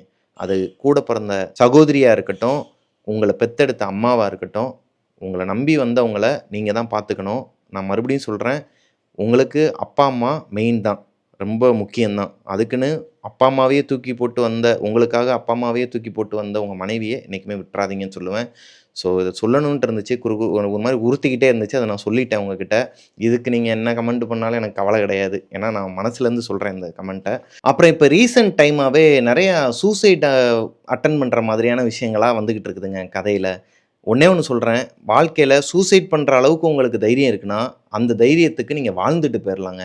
போன ஸ்டோரியில வந்து ஒரு லவ் ஃபெயிலியர்னால ஒரு பையன் இறந்து போயிட்டான். அவங்க அப்பாவும், அவங்க தம்பிங்கலாம் வந்து எவ்வளோ கஷ்டப்படுறாங்க. ஆட்டோ டிரைவரா இருக்கிறாருங்கும்போது, கீழ வந்து அரைகுறையா படிச்சுட்டு வந்து கமெண்ட் பண்றது. என்னண்ணே ஸ்டோரி சொல்றீங்க? இந்த மாரி அவரு இறந்துட்டாரு. லவ்வுக்காக இறந்த மாரி நீங்க காட்டாதீங்க. அதுக்குன்னு நான் பொய்யாமா சொல்ல முடியும்? அவங்க சொல்றத தான் என்னால சொல்ல முடியும். இதுல சிலர்லாம் என்ன சொல்றாங்கன்னா, ஆட் வந்து ஓவரா வருது. 5 ஆடுக்கு மேல வருது. நான் என்ன பண்றது? நீ வொர்ஸ்ட் பண்ற அப்படிங்கிற மாரிலாம் சொல்றாங்க. நானா ஆட் கிரியேட் பண்றேன்? தானா கிரியேட் ஆகுங்க யூடியூப்னா. யூடியூப்ல ஆட் பிளேஸ் பண்றதெல்லாம் எனக்கு தெரியாதுங்க. சத்தியமா தெரியாது. அதுவா வர்றது தான். ஜெனரேட் ஆகி வர்றது தான். ஸோ நீங்க அப்படி உங்களுக்கு யூடியூப்ல வந்து ஆட் வராம பார்க்கணும்னா பிரீமியம் போட்டுக்கோங்க. நம்ம சேனல்ல கீழ வந்து அது நம்ம சேனலுக்கும் கிடையாது. நீங்க யூடியூப்ல எந்த வீடியோ வேணாலும் பார்க்கலாம் ஆட் ஃப்ரீயா. அதுக்கு பிரீமியம் போட்டு வச்சிருப்பாங்க யூடியூப்பே. அத போட்டு பார்த்தீங்கன்னா, ஆட் உங்களுக்கு வரவே வராது. ஆனா ஆட் இல்லாம பார்த்தீங்கன்னா, உங்களுக்காக ஸ்டோரி எடுத்து போடுற எனக்கு ரெவென்யூவும் வராது. ஸோ அதனால நீங்களே ஒரு முடிவு எடுத்து இது பண்ணிக்கங்க. என்னைய வந்து கேட்காதீங்க தயவு செஞ்சு. நான் ஆட் வந்து ஜென்ரேட் பண்ணுறவன் கிடையாது. ஸோ எனஃப்ங்க. இந்த சூசைட் தாட்டு, சூசைட் பற்றி பேசுறது, இந்த மாதிரி விஷயங்கள்லாம் குழந்தைங்களும் பார்த்துட்டு இருக்கீங்கங்கிறது தான் எனக்கு ஒரு மாதிரி உறுத்தலாகவே இருக்கும். ஆனால் வர கதையை அதை ஸ்கிப் பண்ணிவிட்டு என்னால் சொல்லவும் முடியாது. அதுக்கு ஒரு 4 பேர் 40 பேர் வந்து கமெண்ட்டில் சொல்லுவாங்க. உங்களுக்கு இருக்குன்னே ஒரு கும்பல் இருக்குது. அவங்க வந்து என்ன சொல்லுவாங்கன்னா, அந்த மாதிரி என்ன மொட்டையாக இருக்குது. அப்படி தான் போன ஸ்டோரியில் வசந்த்ங்கிற ஒரு நேம் வந்து இன்னொருத்தர் பேர். 2 பேரை வந்து குழப்பி சொல்லிட்டேன். அது நான் அந்த கதைக்குள்ளே போனதுக்கப்புறமா ஒரிஜினல் பேரையும் சேர்த்து சொல்லிட்டேங்க அவர் சொன்னதையே. அது ஒரு குத்தமா? அதை வந்து நிறைய பேர் புரிஞ்சுக்கிறாங்க. ஆனால் சிலர் வந்து அதை நோண்டணுங்கிறதுக்காகவே, ப்ரோ வசந்தா இல்லை இதுவா ஒழுங்கா சொல்லு கதையை, என்ன நீ வந்து கதையை இது பண்ணுற அப்படி இப்படி இப்படின்னு சொல்லிட்டு இருந்தாங்க. நான் திருப்பி பார்த்தப்ப ஒரே ஒரு இடத்துல தாங்க மிஸ்டேக் பண்ணியிருக்கேன். ஒரே ஒரு இடத்துல பேரை மாற்றி சொல்லிட்டேன். அதுக்கு இவ்வளோ அலப்பறையா கமெண்ட் செக்ஷனில்? கமெண்ட் செக்ஷன்லாம் பார்த்து உங்களுக்குலாம் ஹார்ட் போட்டுட்டு அதை வந்து நான் எடுத்துப்பேன். நீங்கள் நல்லது சொன்னீங்கன்னா அதை எடுத்துப்பேன், கெட்டது சொன்னீங்கன்னா அப்படியே ஹைடு பண்ணி விட்டு தூக்கி எறிஞ்சிருவேன். ஏன்னா நிறைய பேர் இதுக்குன்னே வராங்க. அது வேற வேற சேனலில் இருக்கிறவங்களாம் இருக்கலாம், இல்லை நம்ம வளர்ச்சி பிடிக்காதவங்களாம் இருக்கலாம். இக்னோர் பண்ணிட்டு போங்கன்னு சொல்லிட்டு தளபதி சொன்ன மாதிரி தான். இக்னோர் பண்ணுங்க நண்பா அப்படின்னு சொல்லிட்டு நான் பாட்டுக்கு அதை ஹைடு பண்ணி விட்டுட்டு போயிட்டே இருப்பேன். பாவம் விடிய விடிய உட்காந்துலாம் பெரிய பெரிய கமெண்ட்லாம் போடுறாங்க. அந்த மாதிரிலாம் போடாதீங்க, அசிங்கமாக தப்பாக சொல்லணுமேன்ட்டு. ஸோ இதோட முடிஞ்சுங்க. Thank you so much.